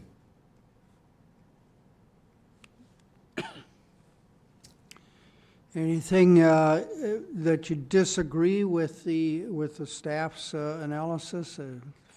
Have you covered all the places where you think the facts are different from what Mike said? No, I think he's got a pretty good handle on it. Like I said, you know, we've been inspected. You know, you had somebody had a question about the health department, and they come out every year and look at the well and look at the sanitary situation and everything. The trailers none of them have water to them, so, you know, they either use the on-site facilities or they take their trailer off-site to dump it like a regular person, you know, like a normal campground. There has been some talk of some people that wanted to actually use the bathrooms in their trailers and then hiring a service to come and pump them out. But so far, though, the sanitary system has been more than adequate. We pump it out a couple times a year, you know, for precautionary measures, but it's worked fine. And you know, we do have garbage disposal, and you know, it's kind of it's in a tight cluster. We kind of keep a small footprint there to give more room for the skydivers to come and land, and haven't really had any complaints. It seems to be working pretty well. Try to keep the skydivers in check. They're a fun bunch of kids. Older these days. Any questions for Mr. McCauley? Are all the people that use your facilities that camp there, are they related directly to the skydivers or connected somehow? Yes, yeah, we don't allow outside camping at all. Oh, and in regards to the 5 campsites that are out front by County Road J, we'd like to keep those because that's where we want to use that more for the visiting skydivers. So there wouldn't be permanently occupied sites, but you know, when a skydiver from another state or somebody comes in with a trailer, you know, they pull in there and they park there for the weekend or something like that. But the majority of our permanent campsites will be in the back. Go ahead. If there was a requirement of some sort for screening of that as a result, would that affect the arrival complications for the aircraft coming in or not? I'm sorry, say the first part again? Well, in other words, if you wanted to keep those sites there and the town or whoever agreed if there was screening to that, which might be a friend. Oh, screening. Yeah. No, that probably wouldn't get in the way of the airplane. I mean, we can't, to the north there's a fence and the campers, those sites get backed up to that fence. On the other side of the fence, that's where the airplane turns around, so we can't really do anything there. So it would be something that would be screened on the south end of those sites, and that would make it pretty difficult to pull the campers in.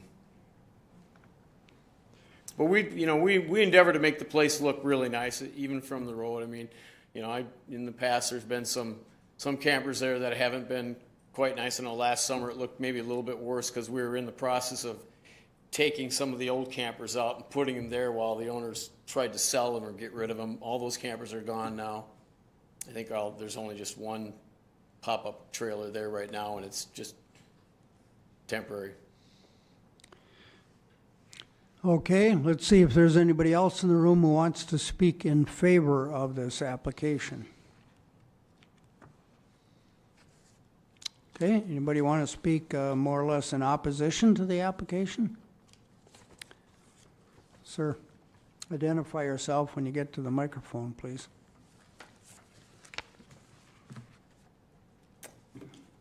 My name's Paul Huftel. I live on the parallel road of 200th Street. I'm here as a representative of the neighbors that live on the 700 block of 200th Street.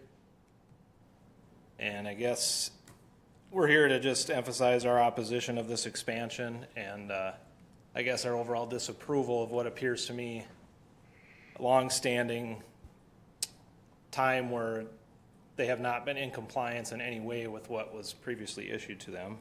I just wanted to share our experience being neighbors with the Skydive Twin Cities property and how I feel this is going to negatively impact the neighbors around the airport. In 2019, we moved into our current home, 746 200th Street. Prior to moving in, we had a positive connection with the Skydive Twin Cities business. I've known a couple people who have worked there over the years, skydived with a friend who worked as a tandem master, and spent time hanging out at the drop zone, that they call it. I'm not someone who moved into the neighborhood and decided to be upset now having an airport across the road. We knew full well there'd be airport noise and look forward to watching the skydivers in the summer months. However, sometime around 2020, maybe as an impact of COVID, we started to notice some concerning issues with the airport. Seemed like general upkeep was lacking. Noise started picking up, late night party noise, all hours of the night, music, fireworks being shot off, all times of the night, 2, 3 in the morning. We just let it go without calling in complaints. Then we started to notice an increase in the amount of shooting we were hearing. It started to become regular to hear 100 to 200 shots from guns being shot into the railroad abutment.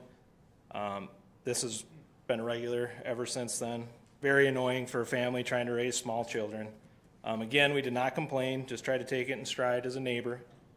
The fall of 2021, we became really upset when the owner decided to cut down all the mature trees which paralleled the landing strip, which was shown.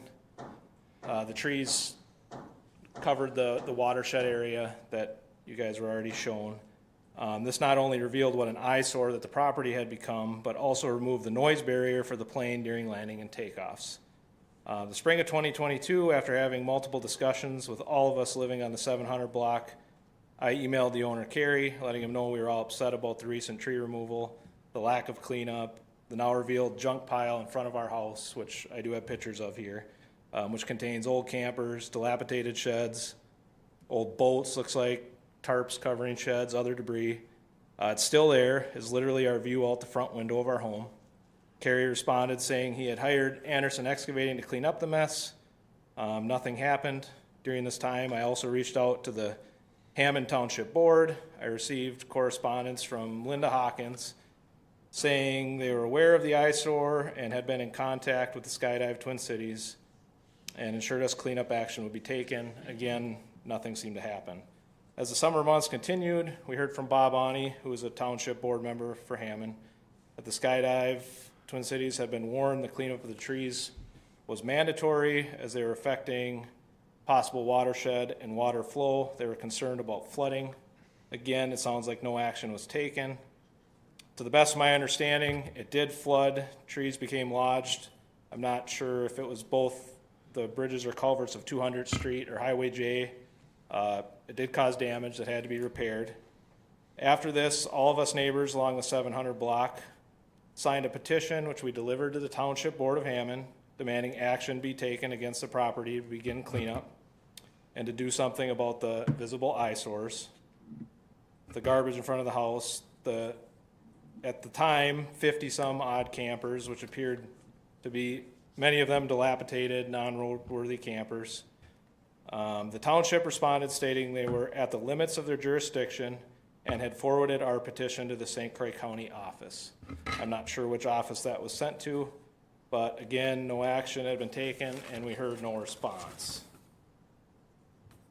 So the four of us that have come here today, we do have full-time jobs. We're missing work to be here, not being paid, so I hope that speaks to our level of concern and outrage at this request for more campsites.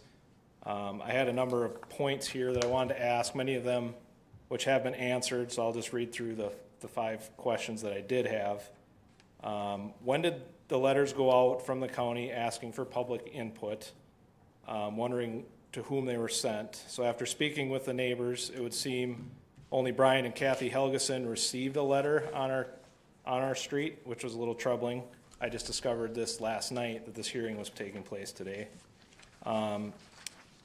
Is the current campground under a conditional use permit? I've discovered it is. My other question was, if so, when was the campground allowed to increase to the 50-plus units? I've now discovered they've just been acting in non-compliance.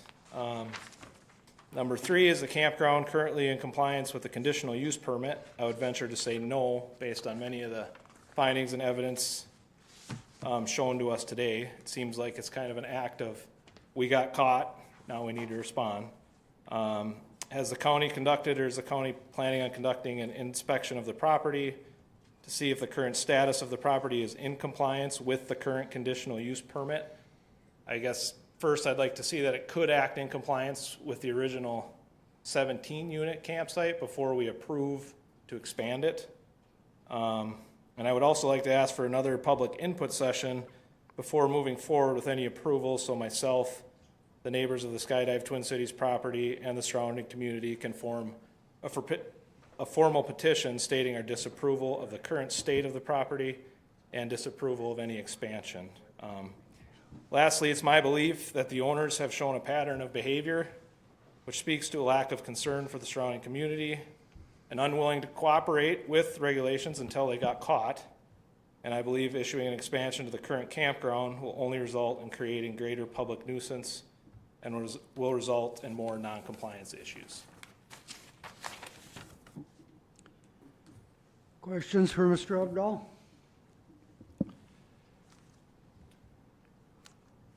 You think that approval of this will cause greater nuisance? How so? Well, my concern would be the rules, particularly governing how the campers are going to behave. To my knowledge, right now, there are campers being occupied. I drove there last night. It certainly appeared that way. Again, that's just my speculation. So after hearing about they're only supposed to be open 8 months of the year, they're again in non-compliance. So why are we having these people out there? What are they doing? Did they have lights on, or how did you Yeah, determine? vehicles, lights on by the campers. So Lights on in the campers? well, there was lights and activity of people around the campers, and I guess in firsthand knowledge, I used to work with a coworker who I know lived there year-round, which sounds like it's been, But I mean last night. yeah, last night it just appeared. Okay, Yeah. thank you. Yeah, and then, so I'm also wondering how these campers are being supervised. I just read from the Skydive Twin Cities website, this was this morning. Skydive Twin Cities offers indoor packing, covered creeper pad, and the finest grass landing area in the world. Skydive Twin Cities has a great camping area with showers, pavilion, and gas grills, all free of charge. Don't forget our legendary Friday and Saturday night bonfires.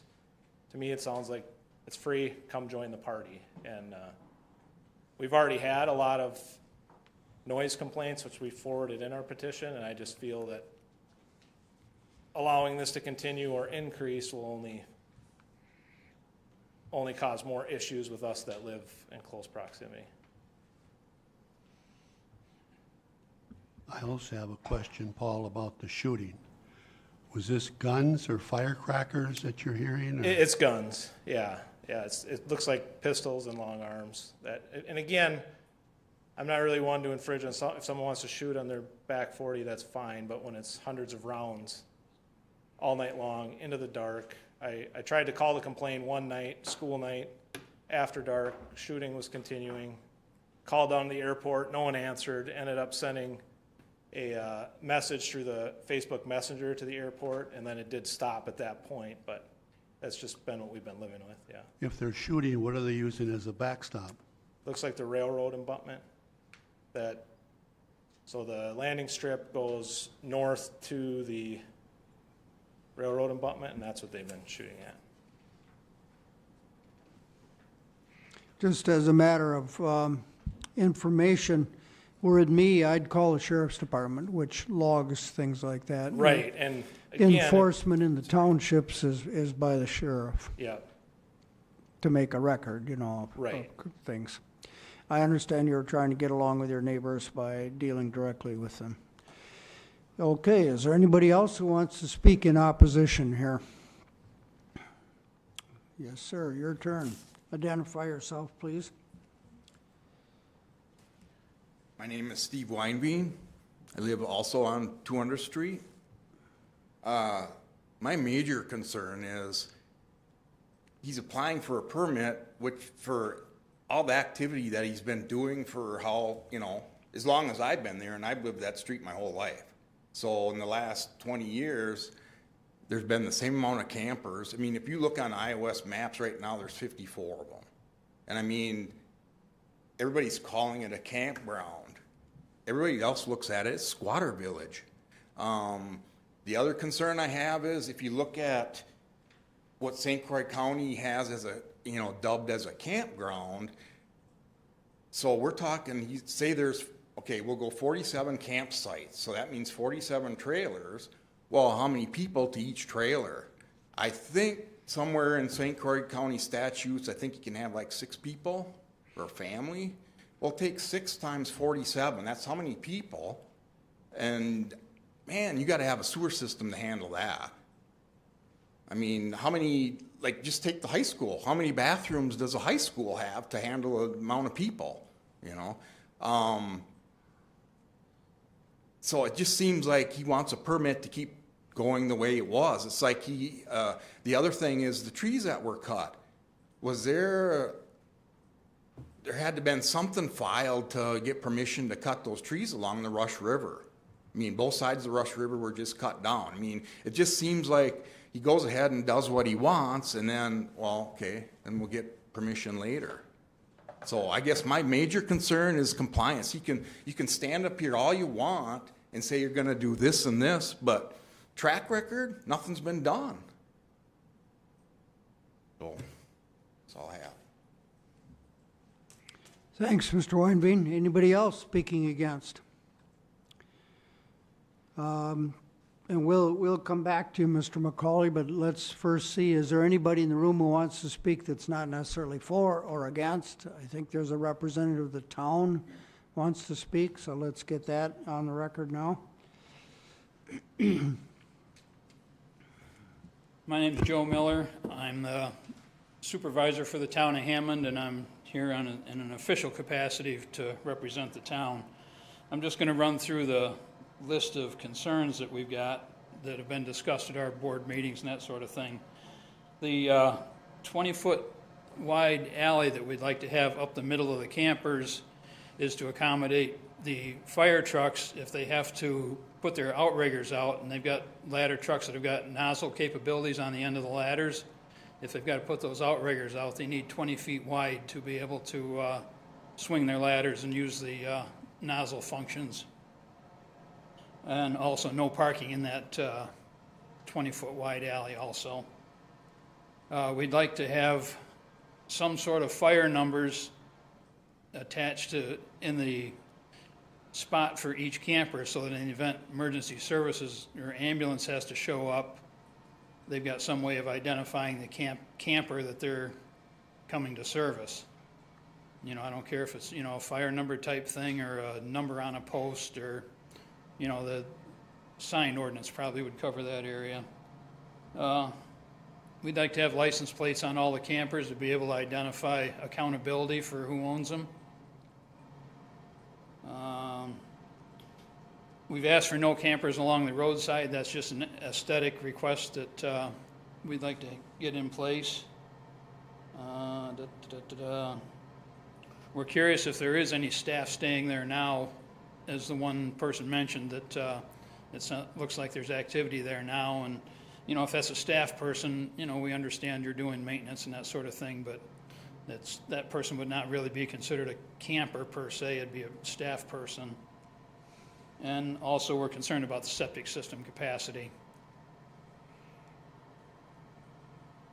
And that's our big issues. And, you know, the town supports the having the campers there. We support them expanding, but we just want them to come in compliance with the county regulations and state requirements. Why don't you want the campers along the highway if they're legal, if they are not violating the setback? That's a aesthetic issue you'd have to take up with some of the other board members. If they are only there on weekends, is it still a concern? Not to me personally, but to the rest of the board members, apparently it is. Mm-hmm. How does the town feel about the apparent what's been described as unsightly disrepair of the site. The town did receive that petition that was signed by the 200th Street members, and I thought we had forwarded that to the town, but I'm not privy to the correspondence between our clerk and the community development staff. So we did receive that, and I thought it got forwarded to community development, but so we did ask for action, you know. Is there, when the town was considering it and you looked at maps and so on, did you reach the conclusion that it was possible to have 42 sites to the north of the building with 10-foot separation and a 20-foot alley down through the middle? Yeah, we think there's adequate room just to go straight north towards the railroad tracks. Mm-hmm.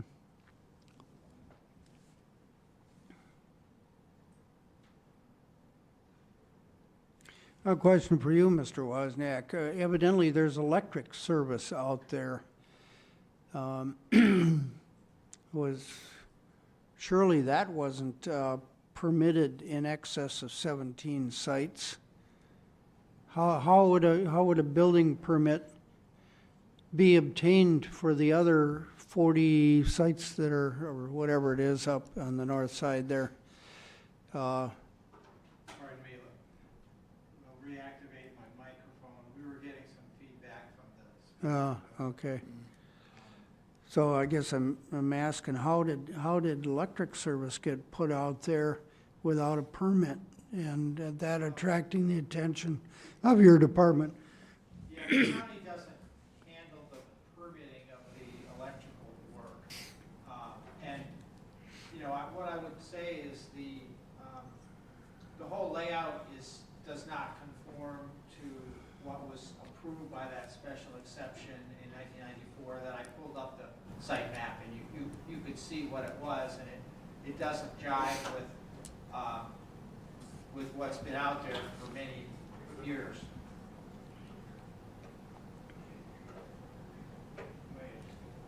Is that mic on? Can you hear that? Somehow these two. Can you hear me now? Yeah. Okay, thank you, Mr. Miller. Don't leave, please, we might come back to you. Okay. Is there anybody else who hasn't spoken that wants to? Otherwise, I think maybe we'll come back to some people here. Mr. McCauley, could you return to the microphone? With respect to these noise and shooting types of things, are you going to tell us how you would prevent that from being a nuisance in the neighborhood in the future? Well, as far as the shooting goes, I think that's gone down quite a bit over the last couple of years. I know for about 5 or so years ago, a lot of the guys were big into shooting. I wasn't unaware that anybody was shooting at night. But stuff like that, I mean, I'm not always there. You know, I go home at night, I live in Menominee. But, you know, if we hear people are making too much noise late at night, we discourage that and tell them to stop that. I know there have been a couple instances of fireworks that have gone off later in the evening after the 4th of July, and we've told people to knock that off, and we'll reiterate that with everybody because we also want to be good neighbors. You know, I try to keep the noise to a minimum. Do you take a deposit from your campers? Do you have a mechanism for enforcing the kind of behavior you want to see? We don't take a deposit, but if anybody isn't adhering to the standards that we want, we will kick them out. During the camping season, do you Yep. have a staff person on site 24/7? Yeah. But sometimes, you know, they're not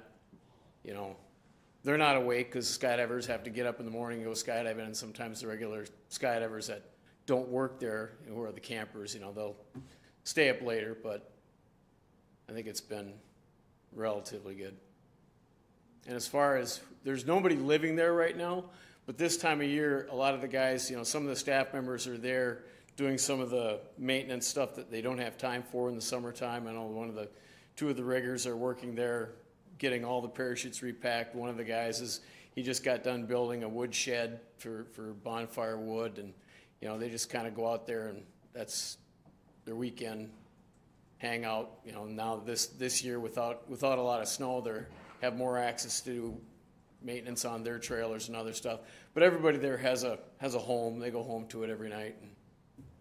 And I'm unaware of anybody spending the night. We had one guy that was last year's living there, and he's been asked to leave. Did you say he's been hassled? No, he's been asked to leave Oh, what deadline was he given? January 1st. So he's gone now. Well, his trailer's still there, but he's actually been gone. I haven't seen him since October. And my recourse right now is to just pull his trailer out and put it in the front lot, but I don't want to do that for aesthetic reasons. So we're kind of wait till, hopefully he can get out of here yet this winter, because we don't have snow. Normally we'd be all snowed in, but Did I hear you just agree that having trailers parked in the front was not aesthetically pleasing? not if I pull one out just and dump it in the middle of, you know, and have it just sitting there. So are there any of these proposals that come from the town that you would object to? A limit of 42, 20-foot access road down the center with 21 on each side, minimum side spacing of 10 feet. Oh, and by the way, the 20-foot access road would have no parking for the reasons that we heard described with the fire truck and the outriggers and the snorkel and all that. Minimum side spacing of 10 feet, even when the slide outs, if any, are deployed. I assume you've seen this list, but I'm reading it for the record. No parking on emergency access roads. Current licensing and registration for every unit. You heard the town supervisor say that's for accountability. Yeah, we have, oh, you finish out. Wheels on every unit, you already said that was something you wanted to see too. Tent sites would be counted in the number of 42. Lots to have 10-foot setback from property line. No campsites on J. I heard you say earlier that you didn't want that. You want 5 of them there. They say plan for campground water and sewer and electricity hookups for the site. So I assume that means the town would like to see something like a 5-year plan, and during which you would move forward towards adding water and sewer hookups, and I suppose a larger system. And no permanent residency, you've already agreed to that. Yeah, that's their list. Okay, the only ones that besides the 5 out front that I'd like, would be the actual, I guess all the trailers are registered to their owners.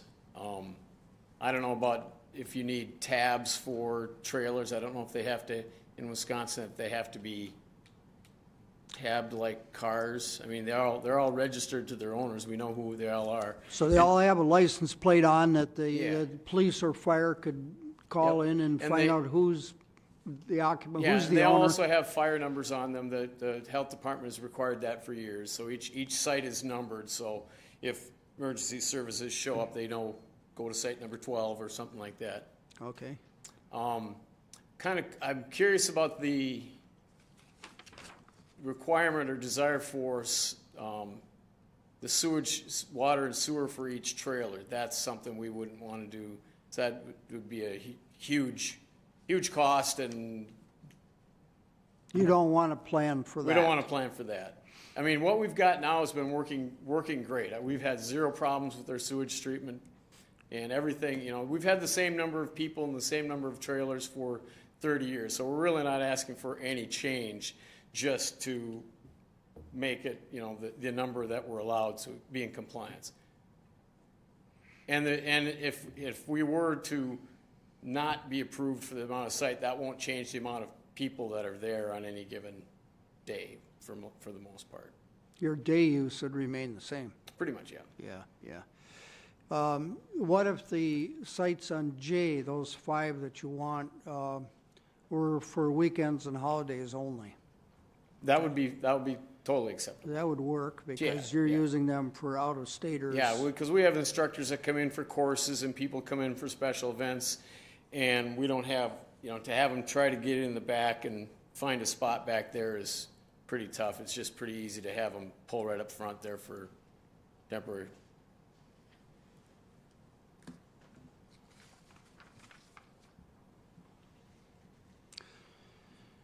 Well, we've dealt, from time to time, we deal with campground problems of one sort or another. And when we have issues about noise complaints, late at night complaints, that kind of stuff, it usually seems that the answer lies in some sort of registration and security deposit type of thing, that the owner of the campground can push the accountability down to the miscreants, for want of a better word. Yeah.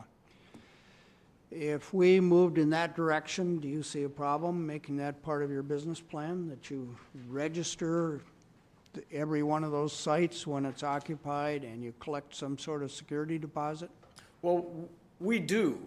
I guess I was Oh, we don't have a security deposit. They pay for the site for the year, and everyone's registered. They sign a terms of a use agreement, which has all that in there. So we definitely have ways. It's right in their use agreement that we can, if they don't comply with. so you can terminate them Yeah. for Yep. not following, and Yep. I presume that it'd be no problem for you to provide the county a copy of that agreement that you make them sign when they yeah. register, and it includes things like quiet hours and firearms, whatever, stuff like that. I don't think it mentions anything about firearms. We do kind of have a shooting range down at the end of the runway. It's got targets, metal targets, and wood backstops, and it is back up against or south of the berm as well. But of course, that's only for use during daylight hours. Yes, yeah. Well, definitely don't want anybody shooting at night. That's madness. That can be, it can be expensive to buy insurance for a shooting range. I happen to know, being connected with the Hudson Rod and Gun Club. And running bear without insurance can be problematic too. Well, you didn't come to me for legal advice. Is there anything else you wanted to say? No, I think that Not right covers now? it. I mean, Well, stand by. We'll see if anybody okay. else wants to cover things again. Oh, we got some points on the board. I have a question. I have a couple questions, actually. Why were the trees cut down? They're a danger for both the skydivers and the airplane. If the one part of the tree line got really close to the runway, and if the plane were to blow a tire as it's taking off and veered in that direction, plane would go right into the trees. Also, they're on the west side. The wind's predominantly from the west, and they produced a lot of turbulence as the wind goes over the tree line. The turbulence forms and goes over the parachute landing area, and we've had quite a few injuries over the years because of it. And those trees, when I first got the place, we could see all the houses on 200. I mean, those trees were growing quite fast. They were mostly cottonwoods or, pretty much trash trees. And if you look from where we cut down, they've already grown back up about 10 feet, and it'll be a problem again in another 20 years. Well, I can see why the people would object to cutting them down. They offer a sound barrier and a vision barrier. I guess the airport has been running a long time, and they've been skydiving, as you know more about than I do, for how long. So what's changed recently that you had to cut the trees down? That they kept getting taller and taller. I've got pictures from when when we were skydiving years ago, that creek line was just filled with brush. They didn't have 90-foot trees. And now that the trees were so, continued to grow and get huge, that every year the turbulence got worse and worse. Are you aware of the complaints that have been expressed today? Have you been aware of that before? Yep, and we have cleaned up a lot. We've been cleaning up the wood. Anderson Excavating agreed 3 different times to come and clean it up, and they have yet to do so. I've hired another company that just was out there last month working on it. As far as the trash goes on the northern end, we've reduced, taken about 7 or 8 trailers worth of junk out of there and a couple of the old trailers out of there. Plus, now that the brush is growing up so fast, it won't be another 1 year, and you won't even be able to see anything back there again from 200. Now, as far as partying, Having having fun. parties? Party, now I can't say it. Partying. When they're going on late in the night, as Mr. Chairman just expressed, we deal with that every once in a while with things that are celebrations or whatever. Do they have a time limit on that? We don't have a time limit on it, no. So they can But raise Cain all the night long? bonfire pit is a quarter of a mile away from the nearest houses. I mean, yes, sometimes the fireworks get, if they're going late at night, and I have a personal time limit, like 10 o'clock, get that out of there. But if I'm not there and some of the skydivers blow off some fireworks, I hear about it the next day and I yell at whoever's in charge or whoever's doing it. But I can't be there 24 hours a day. Do you think their complaints are legitimate? Some. I mean, when we first cut the trees down and we couldn't get them cleaned out, it looked awful. It looked like a war zone. I hated the way it looked. I loved the way the trees looked, but I was really tired of having people hauled away in ambulances. The summer before we cut the trees down, this girl broke both her legs landing in the turbulence back there. I was hoping we'd be able to get it cleaned up a lot faster, and it just, the way it ended up getting done, and there's a problem. We heard rumors that it was the town of Baldwin years and years and years ago dumped a lot of concrete and rebar into the area, into that tree line, so the contractor wouldn't go in there with his equipment because he didn't want to pop his real expensive tires. But as far as like the trash on the north end of the drop zone goes, we've been working on that, and we're continuing to work on that. The one Jeep is mine. It's got classic plates on it, and I've got 2 boats back there. It only has 1 trailer left. The sheds, they're used. We use those sheds. We use everything in there. It's storage sheds. They're not brand new looking sheds, but they're useful. I mean, You don't have control over alcohol and how much is brought in, right? no. And we do not have a liquor license, and we don't intend to. But I assume some bring in alcohol. There's been a beer or 2 consumed out there. Yeah. Well, alcohol and partying kind of go together, and add to that late at night. It's actually gotten a lot better over the years. Back in the 90s and the 2000s, the culture was a lot wilder, and we've since been able to tone it down quite a bit. As skydiving's gotten more expensive, it's gotten more, less young college kids are into it, and now more older. You claim to be addressing their complaints. Are you going to continue to address their complaints? Oh, definitely. My goal for the tree line area is to have it look like a park. I want all this, because right now it's almost worse having it the way it is than it was with trees. I mean, it doesn't produce the turbulence. But for skydivers landing right now, we weren't able to get Anderson in to come in and remove the stumps so we could mow down the area, leaving the proper brush buffer area to the waterway. But right now it's stumps and sticks everywhere, and that's what some of the guys are also doing this week and weekends. Now that we don't have 2 feet of snow, they're continuing to cut wood, pull everything out of there, try to make it look nice. Nature is helping because the brush is growing back really fast. The old saying, cut a tree down and 10 saplings come to the funeral. It's growing crazy fast. It's going to be nothing but a green brush pile and no time flat. or brush line, I should say. Mr. Chair, Board, I just offer that many private campgrounds establish quiet hours, and they do that with guidelines. We don't have any specific language on that in our campground section in 15.332, but I think in the past, the counties, in approvals of campgrounds, has established like quiet hours. So that's Certainly That's within our in your purview. Yep, it is. I was just about to ask the applicant if he would object if we approved this, if we enforced or put in a requirement for a quiet hour of, say, 8 or 10 o'clock.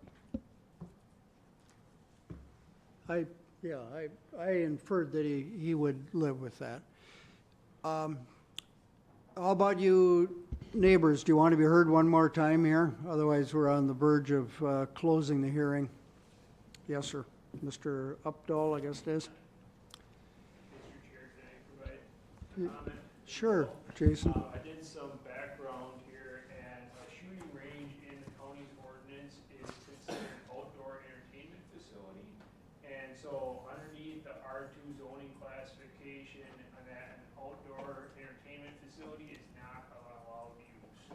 And so I would say that somebody that was, shooting with their own guns, and that for their own personal enjoyment, of course, that would not be a shooting range.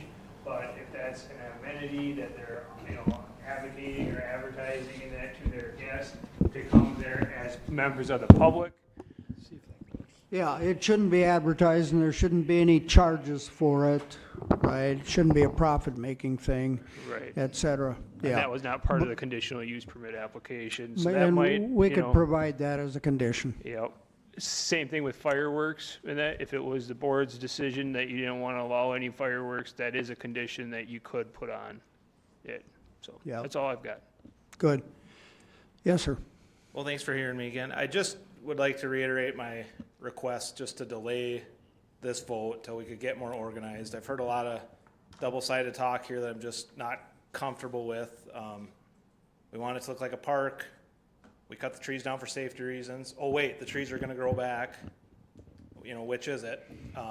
And I've also, I've heard we don't charge for camping. We have no way to regulate this. Oh, wait, we do charge. Well, which is it?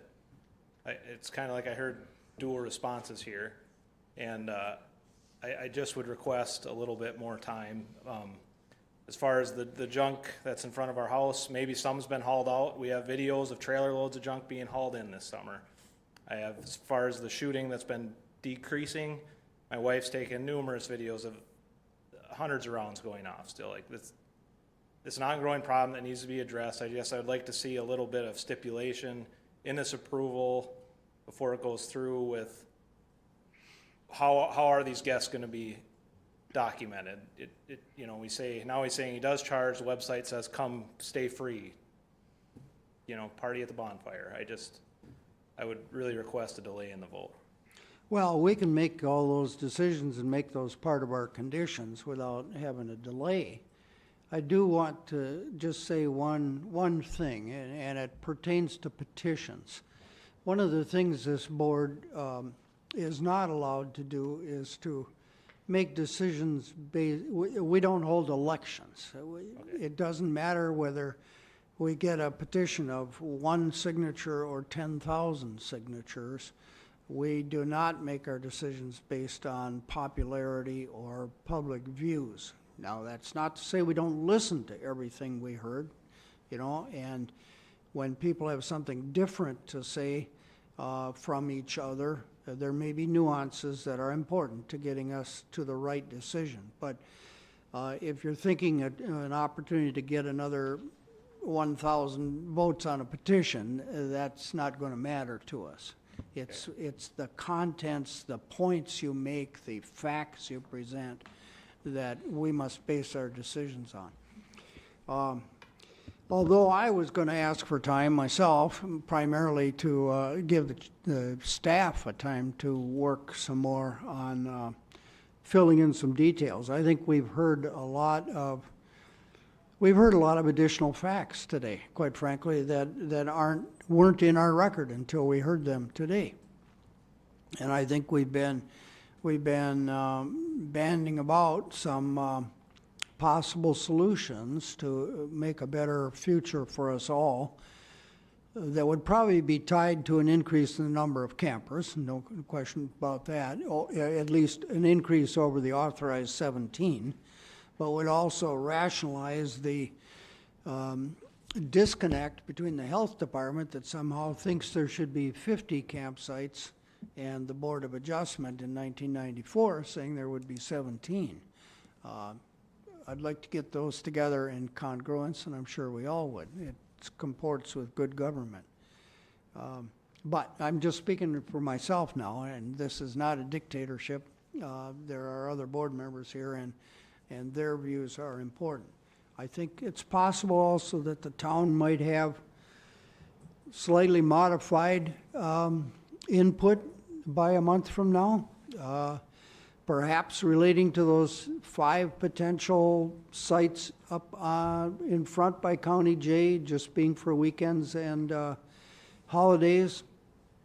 Some of the other things Joe would presumably take back to the town board, and there might come back from that some input from the town. Again, I say that just as this board is never bound by petitions, we are also never bound by what the town would like. Our job is to represent the whole county in the best interests of the whole county, which sometimes means that something is going to be located in a particular town that most towns would rather not have at all. But for the good of the county, the thing has got to be located somewhere, just to pick one example. Let me see. You can take your seat, Mr. Updahl. I don't think anybody had more questions for you. Joe, did you want to be heard one more time? And then I'm not necessarily going to close the hearing, but I want to get a sense where the other board members are coming from here. Yeah, I don't know where that 5-year septic plan came from. That was a new one to me. I made it up. Your point number 4 from the town says, plan for campground water, sewer, electricity hookups for site. Okay, we're not, So in our town board discussions, we didn't talk about anything about putting septic systems into the individual campers. Okay, So- somehow there's a typo in here then. Yeah, like I say, we've had a little disconnect there with, Sure. Well, you can work it over again if you want to. No, Put no, it we're- on your agenda and talk about it some more. no, I think we've presented what we'd like to have, and we're good with where we're at. But that one's supposed to not be on this list? Well, it's On this more memo? just the making sure the septic system is sized properly for the number of campers and, that sort of thing. Uh-huh. And, they've already stated they're not planning on putting water in there. We don't want, You don't want it either. yeah, we don't need it, so. Okay. All right. That's all I got. Yeah, thanks. What are the rest of you thinking about this? For the record, Go ahead. just, I heard a comment in the testimonies that some of the neighbors felt they had an untimely notice from the town. I'm not singling the town out, but I've had personal experience with this. And so it's on the record. I've asked the Corp Council to look into maybe if we have the authority as the county to make sure that when these townships or towns are involved in some of these petitions and requests, that we ensure that the notice has properly gone out to the constituents in the town, because I think that's a real weak spot there. Well, I'm more concerned, our county ordinance requires notice be sent to everybody who resides within 300 feet of the boundary. Isn't that my recollection right? Correct, yep, And did you do that? we did, and that, so for the normal Class 2 notice, it requires the 2 weeks publication in the newspaper, and then also as part of that, the county has elected to send the notice to every property within 300 feet of the boundary of the property.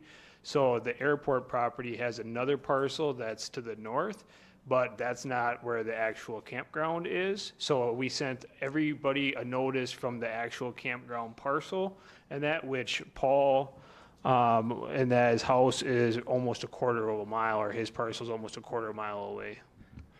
In my So, opinion, you know, the county board could change that. They're the one that set the ordinance that says 300 feet.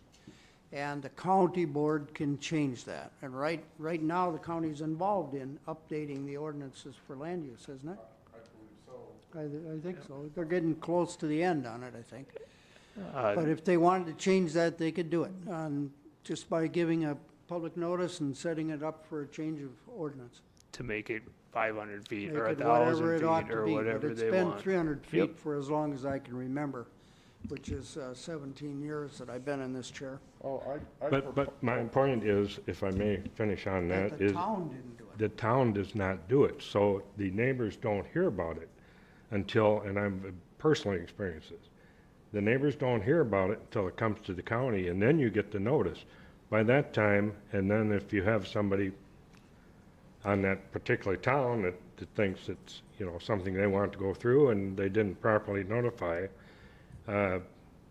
just for instance, the town of Kinnickinnick advertises the upcoming things in the Pierce County paper.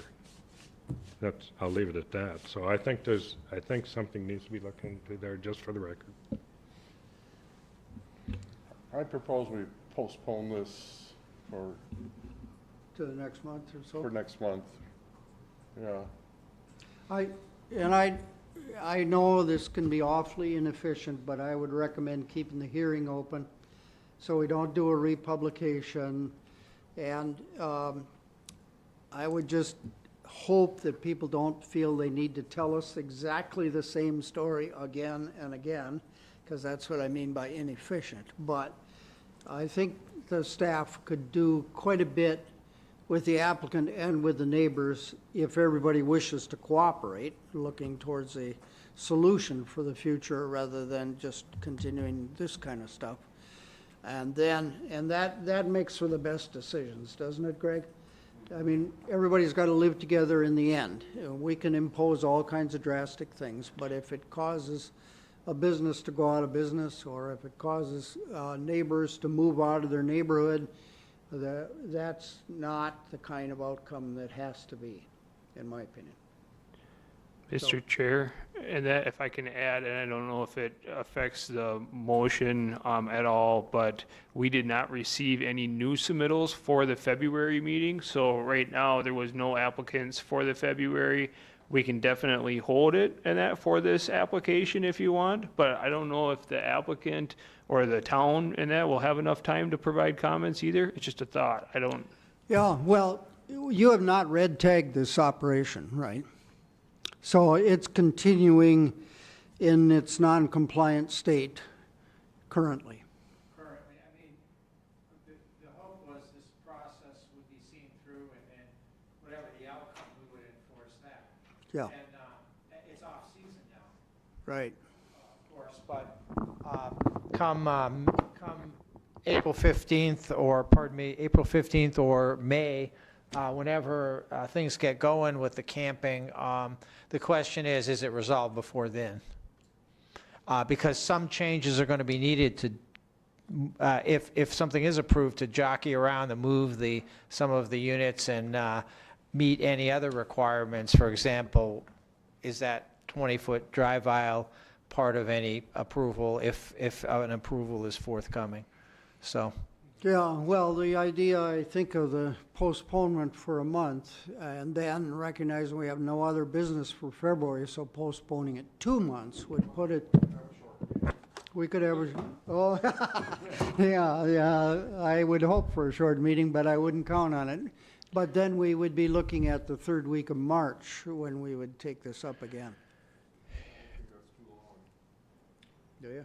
Well, when there be time constraints be put on when these things have to be done? In other words, this 10-foot line thing, does that have to be when it's put up, they've been operating with it? I mean, if it's done within 6 months or so, or whatever, would that be enough? Pardon me, if I could just maybe, for point of information, if you're inclined to defer this because we've gotten additional information that's come to light and comments, concerns, or just questions. I won't get into draft findings and conclusions of law and conditions, but we did have something to present to you that would establish some timeframes. Timeframes for, normally there is a time frame for implementing a conditional use, but we may want a time frame for evaluating the sanitary system, for example. So that's the way we were thinking, and as a separate matter, we're establishing a time frame for that junk concern on the north end, which we're dealing with that as a separate enforcement issue under our junk provisions, but it's an issue we're tackling. Well, and of course, we have a safety concern about the 10-foot separation between the trailers and no emergency alley between them. But that's not an issue until people move into those trailers. And if there's a shooting range or not. In use, yeah, okay. So it would appear to me that we could afford to wait that much time. We haven't closed the hearing, so Mr. McCauley, do you strenuously resist the idea of our putting this off for 2 months? Not necessarily, although the longer it does take, the longer it's going to take us to implement whatever gets agreed upon. Well, So, I hear you, but I'm not conceding that you'll need more than a month to move those trailers around. right. Oh, no, but, I mean, we can't do it like right away. The ground is usually too soft, but, once things firm up a bit, we can start moving, get that 20-foot barrier. And, Yep, and if you're gonna modify your rental agreement or whatever, your occupancy agreement, that can be done pretty quickly too. yeah, that's easily done. As I see it, yeah. Okay, how about you neighbors? Couple of months, be okay with you? Assuming that we're making progress. And I guess he had a question about, is it a shooting range? It's not a public shooting range. We don't charge for it. We don't let other people. It's just usually staff, myself, my son. We can establish some more boundaries there too. I didn't know, Good. I think we come back. Do you want to make a motion to put this off? Or did you have another comment you wanted to make now, Dave, or next, when we come up to it 2 months from now? Yeah, that'd be fine. All right, yeah, if 2 months is agreeable, I just didn't want Yeah. this dragged out a long time. Understood. In most of our cases, we're dealing with a construction deadline and a construction season and so Right. on. This doesn't appear to be one of those. Mr. Chair, and that just for the board's information, if there is a motion made to postpone so that we don't have to republish the public hearing, the date of the March Board of Adjustment meeting would be March 28th. And so we'd like to postpone to that date certain. I'll make a motion to postpone to March 28th. I'll second. Is there discussion about the motion to postpone to March 28th? Seeing none, all those who are in favor of postponing this to March 28th, I'll call for the vote in a moment, but let me summarize why and what we expect to see happen between now and then. This is for further staff work. This is for negotiation between neighbors and landowner on potential common ground that can be part of the ultimate decision. Okay, so I'm going to be expecting everybody to be acting in good faith, discussing with Mike or Jason, who will be the point person. If you don't talk well to each other, okay, you talk to them and he'll relay it back like a mediator or negotiator would. All right? So, ma'am? I'm just wondering how we'll be invited into that space or notified that we have that opportunity. Be sure your phone number and email address are on that list, or give them directly to Mr. Wozniak before either of you leave the room, and he will coordinate meetings. Thank you. as appropriate, exchange of information, et cetera. Okay, so the motion is to postpone for 2 months while the staff, the neighbors, and the applicant work together. All in favor, vote aye. Aye. Aye. Opposed, nay. It's unanimous. Okay, thanks, everybody, for bearing with us. We've got one more matter to deal with today. And does anybody want a bathroom break? Otherwise, we'll just keep going. Okay. Welcome back, Joe. Let me add my... You're just gonna what?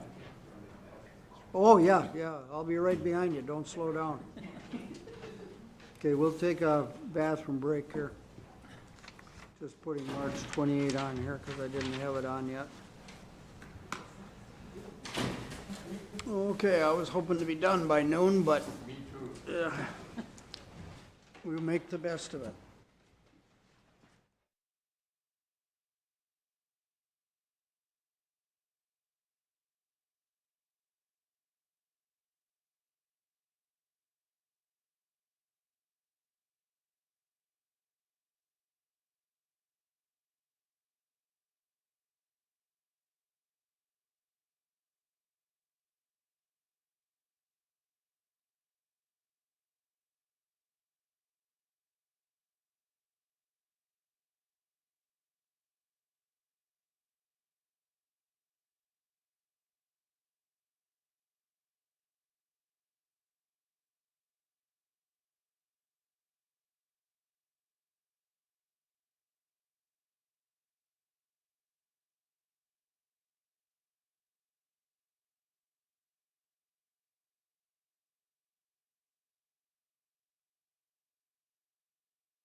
Oh, that's what it was?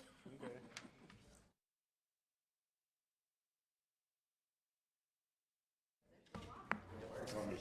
Turn your mic off.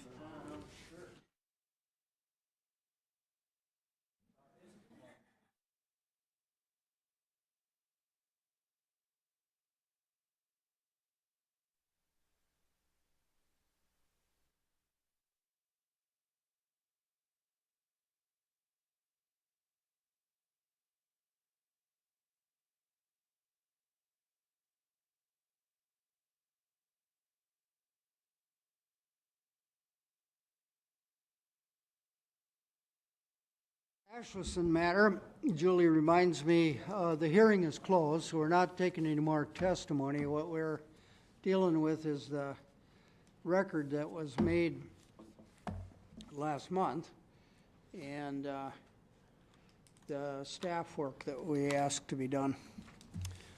So, are you carrying the ball, Jason? Yeah, do you want the applicant to go through the information, or do you want me to go through the information?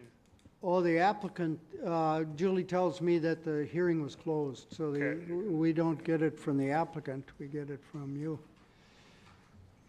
I don't know if it helps you on those mics, but that one, the blue light was just blinking constantly on it. I don't know what that means. That means it's a blue light special, and you're in the wrong place.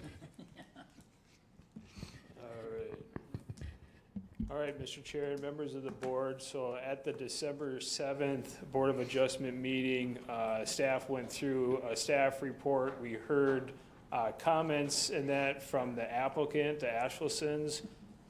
We also heard from the town of Springfield that they were in support of the variance application. Again, this is for a variance to the driveway standard of 12% grade and for 25% filling and grading. Just to take and give you some background, the applicant purchased the property. They had the property logged as part of their managed forest tax law program, and that is when the access was originally created. Then the applicant went through and added the class 5 gravel and did some erosion control measures and that for the existing driveway to convert it over into a single family residential driveway. The access point on Rustic Road 4 was approved by the County Highway Department, both as a field driveway and as a residential driveway. So the Board of Adjustment, after hearing all the information at their December 7th meeting, had a question of the applicant of how many feet of driveway exceeds the 12% grade standard in the county's ordinance. And the answer, to the best of our ability, and that is roughly 250 total feet. And that is in several different segments, and that because no segment is over 100 feet in length. So there's 3 arrows here on this map of the 3 areas that are believed to exceed the 12% grade. I thought you said the county standard was a 50-foot length measurement. So this here, in that the maximum length of one of these circles is 100 feet. And that, so yes, we measured the grade 12% in 50-foot segments, and we're able to pick that anywhere along there, but the max continuous, and that is 100 feet, so in one segment. So it looks like there's roughly 2 100-foot stretches and maybe 1 50-foot stretch right there. Okay, got it. Another question that the board had was how many feet of driveway goes through the 25% grade? And just showing so that the board knows what the purple shading here is. The purple shading is the 25% grade.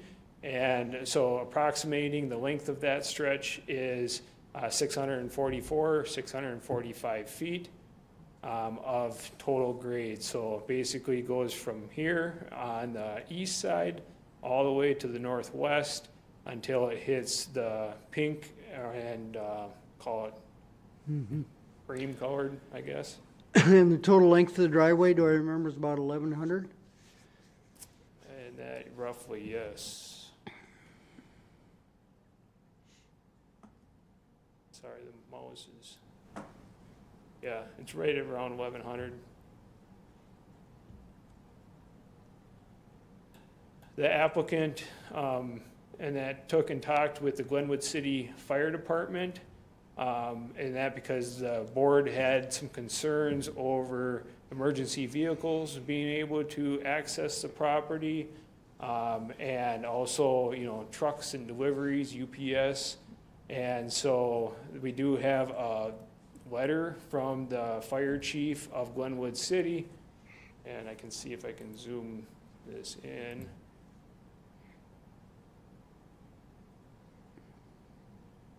And it says, "To whom it may concern, this letter is being written in regard to the property of Dave and Rochelle Ashleson located at 1118 Rustic Road 4, Glenwood City, Wisconsin.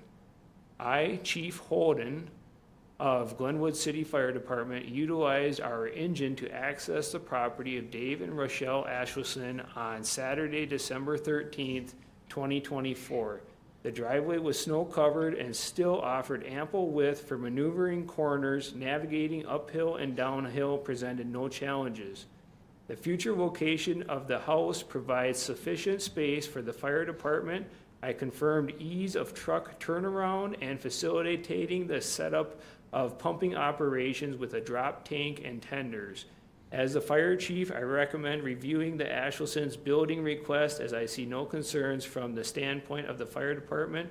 Please feel free to contact me with any questions you may have." And it's Greg Holden, chief of the Glenwood City Fire Department, and then he's got his personal contact information there. And I believe they were thinking that the engine, because of the axle wheelbase length of that truck, would be one of the worst that they would have to handle a driveway of steep slopes and the curves that the driveway has. The applicant also submitted to us a provision from an insurance company. And so Dave Ashleson had reached out to Jeff Campbell's agency. "Hey Jeff, are there any issues insuring a homestead if the driveway exceeds 12%? We have a future proposed building site that utilizes an existing driveway that has a max grade of 12.8% slopes. Thanks in advance, Dave." And then Jeff Campbell responded, "Dave, insurance companies do not use driveway factors as a rating tool or as an underwriting requirement. Thank you, Jeff Campbell." And that was with the Baldwin Woodville Insurance Services.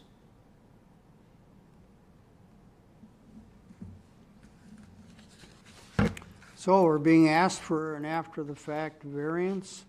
Oh, I got more yet. Oh, you Mr. do? Chair. Ah, Yeah, okay, so go ahead. the board followed up on that with another question of the applicant to determine whether there was another practical location to build. And the applicant, and that has went through, and the answer in short is no, because the area to the north, so the map that's shown here, there's a blue polka dotted mapping layer. That is the floodplain map of the property. Now, this area has not been studied, so this mapped floodplain area is what they would call Zone A. And when the area has not been studied and it's mapped Zone A, that means that the area is automatically considered floodway. And when we look at our floodplain zoning ordinance then, which of course is approved by the DNR and FEMA, this means that everything here in this blue polka dotted area would be unsuitable, and that for almost any building and any septic system for sure, the only buildings that are permitted in like this floodplain area would be, erosion control structures, maybe fish raising structures, waterfall hunting blinds, that kind of stuff. Now, that being said, this purple line here that's going straight north and south, that is an earthen dam that is actually owned and maintained by the county. And so this here would also be a downstream area of the dam. So if there was a dam failure, there could also be some risk with the water level there. The purple shade here that we see going through the property, that's the slopes that are 25%. Now, we know that those are very steep slopes and there's a lot of it. So I just talked to you about the floodplain map. You can see how far off the floodplain map is because this is over 100 feet of elevation change. And it's likely that there's nothing that's going to flood going up into this purple area. So that's the only contingency when I talk about the blue area being completely unbuildable for a dwelling or a sanitary system is our maps are not very accurate. And the county doesn't have the authority to take and change those maps and make them really accurate. We'd love to, but that has to be completed by the DNR and FEMA. And so we believe that that blue line would actually shift down to the bottom or the base of this purple line, kind of what I'm outlining here with the mouse, because the area between the purple and going to the east property boundary or the road there, that is relatively flat. Everything that's in that purple shade, and that our county ordinance prohibits building a dwelling and it prohibits sanitary systems. The state sanitary code, SPS 383, prohibits siting mounds on slopes over 20%, and it prohibits siting conventionals on slopes greater than 25%. And so that purple shade does not say that it's exactly 25%. It says that it's at least 25% slopes. So without, transecting the steep slopes with that existing driveway, we've basically got maybe a slight area here by the floodplain up to the north, which is relatively all flat area. And we believe that the map is truly off in this area because there's very little elevation change here. So this floodplain map probably moves to the bottom of the slope here. And then essentially that leaves the area right here that the driveway, picked on, and that as the easiest way to get up the slope as being the area that could be built on for the 12 to 25% area, the 12 to 20% area. Would be right in here. And the applicant, I believe, would try to carry the burden to say that that area is at the base of roughly 140 feet of elevation change. So this is a big drainage area here. So all the water from these hills right here is going to be running down through that area. And I believe that the applicant would also try to take and state that while this area is here, that's not usually the best location for your sewer system to be laid out, is in a drainage way. Usually you don't want to take and gather water and push it towards your drain field because it'll make it fail. It's got to handle all that water. So that would be a concern with building in that location. So, and then you'd have to either, try to pump it up that hill, which is going to result in disturbance of the 25% slopes, or you'd have to try to put the system down closer to the floodplain elevation, which then is getting the effluent closer to our groundwater table. Is it also pretty tight from the standpoint of setback from a road to put any houses on either side of that, what is now being called a driveway? If that were a town road, would there be room for setbacks?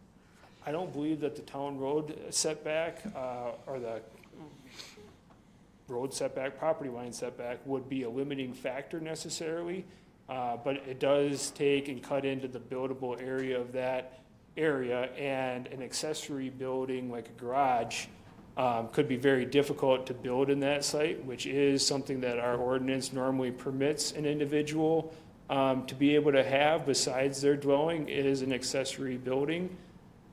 So it gets very limiting in that factor, and both of those structures then would be within that gullieway as well. Mm-hmm.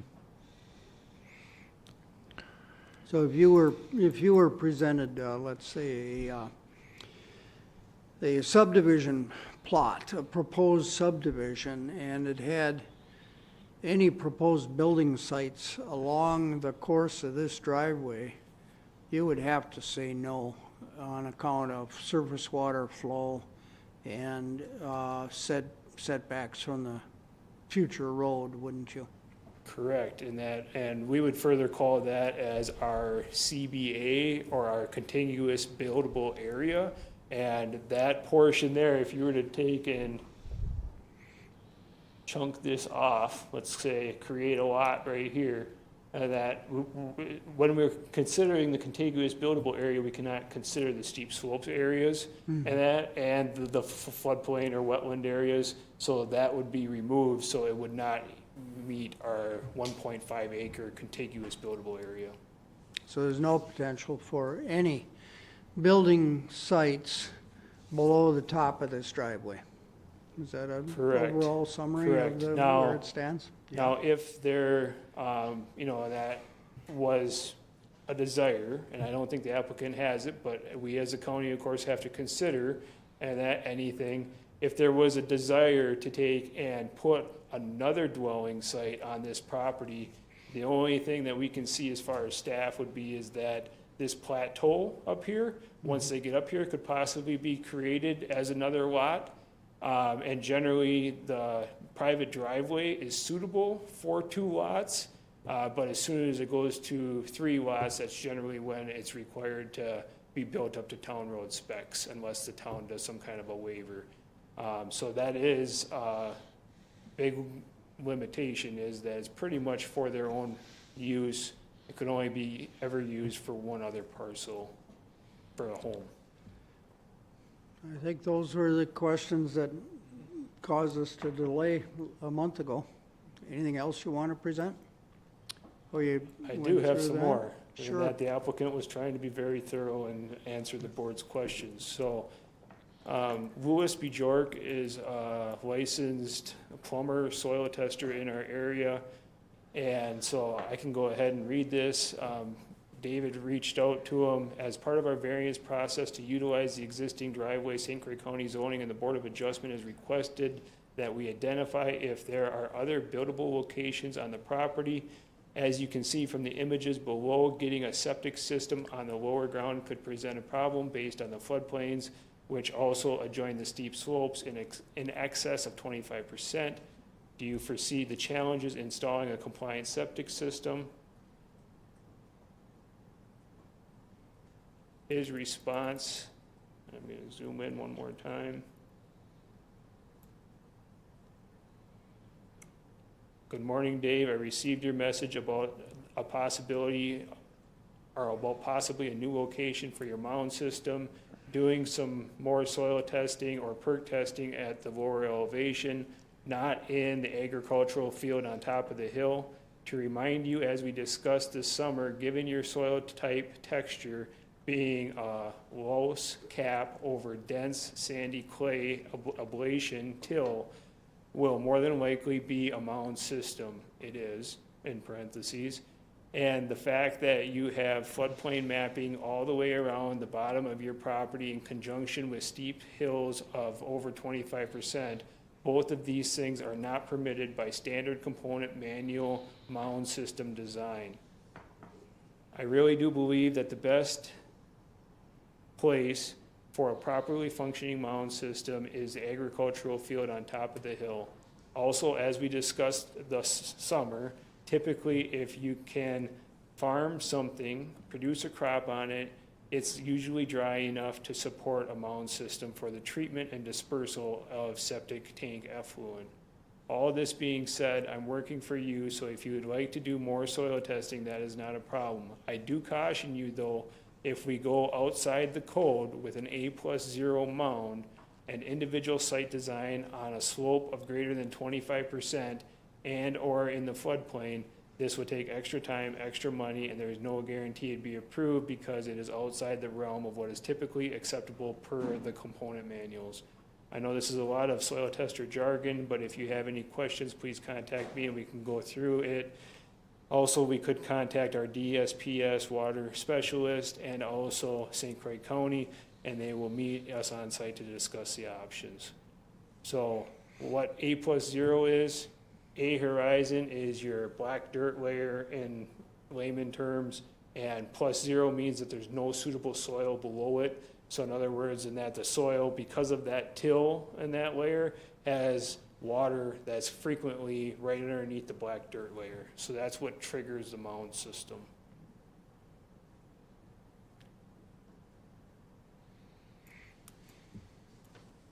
Okay, and here's just some maps of the imagery to look at.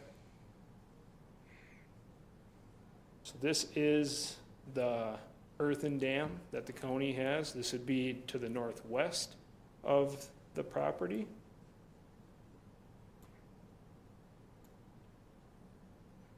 Okay, that earthen dam is up here, about where my cursor is in this picture. The proposed building area is in the top part of the field. The floodplain map, this has been kind of corrected a little bit to be more at the base of the trees here, or the base of the steep slopes. There is a stream on the east side of the road there. Just some background information on the reasoning of the logging. So the blue dash line here is the driveway going up to the top of the plateau. The managed forest law program that the property was enrolled in required some cutting or thinning in these two areas as identified due to the steep slopes and the floodplain down here. And that this was the easiest way in that to take and get the logs out of the property. So the property was not clear cut, it was only the area that had been selected with the DNR forestry that needed to have some timber management.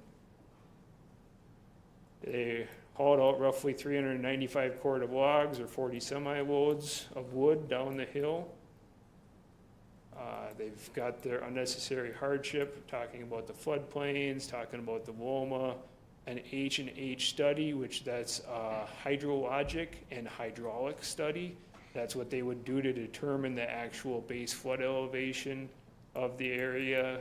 It takes in the whole total area that could be flooded and the amount of water in the watershed.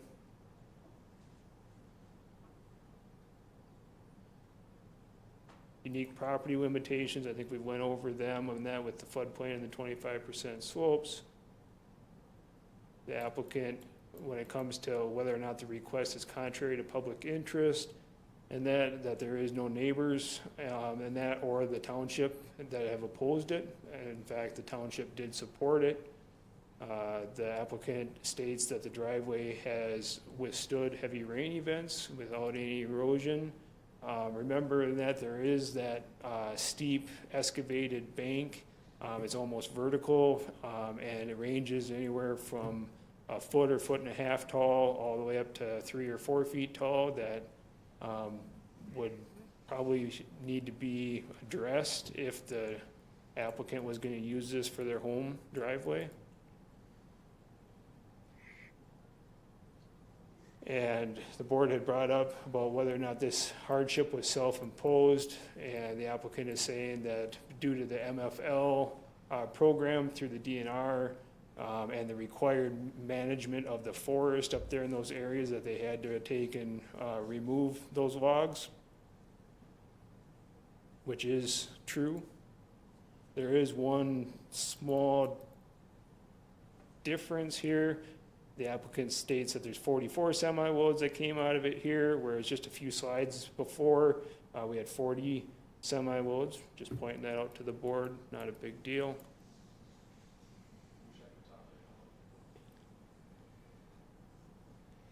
And here is some of their last comments about utilizing the existing drive for their home, will be better maintained,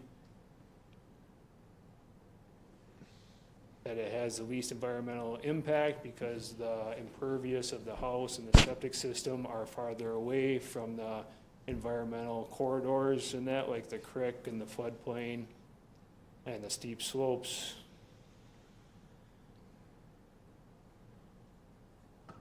The zoning department, we really don't take an opinion on matters and that, but we do believe in that the existing driveway would be allowed to remain for agricultural and silvicultural purposes.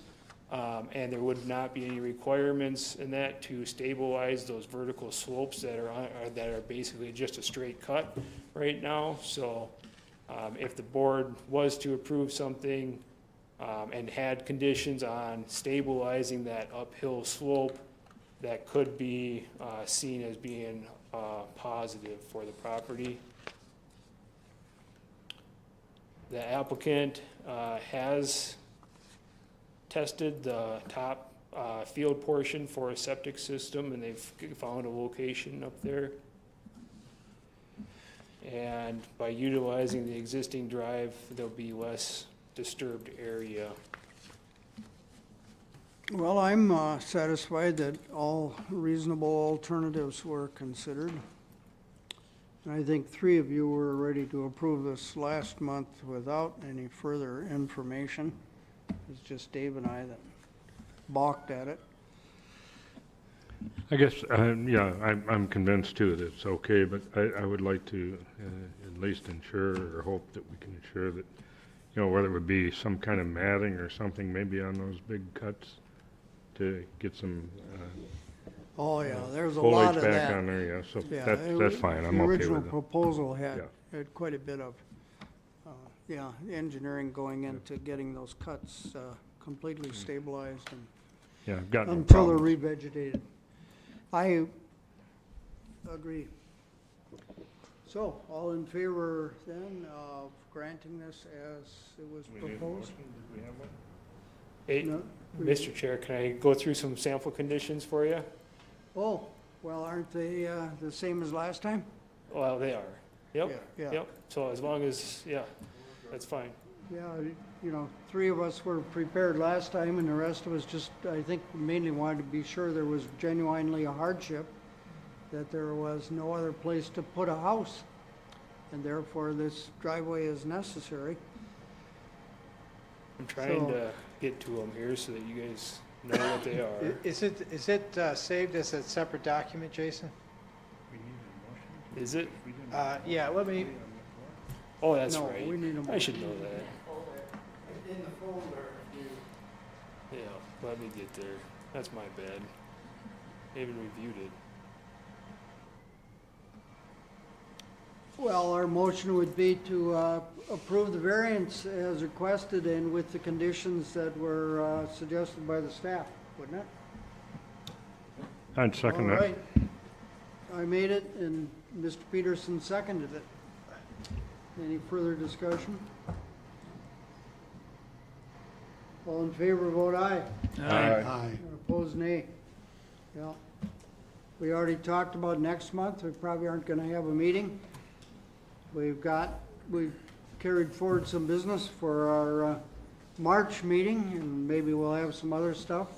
I've got 2 more things I can add underneath our announcements and correspondence agenda topic. I would like to introduce Caitlin Volk, our new land use technician. Hi, Caitlin. And then to the Board of Adjustment, her first day in her capacity as our land use tech, and that was on January 8th. So definitely, I'm excited to work with her. And then our alternate, Steve Shaw, and that has indicated in that he will not be running for another term on the Board of Adjustment. And one of the things that I'm going to be working with administration on is trying to post and that to recruit new members. And then I'm going to do like normal ad help wanted kind of deal for the Board of Adjustment. And then get the paper to see. But if any of you have ideas of somebody that might be willing to serve on the board, I'm also willing to consider or try to contact those people. So. Okay, we have all. Do any of us have expiring terms? And then, well, Dave is gonna expire in April, and Joe Miller is gonna expire in April.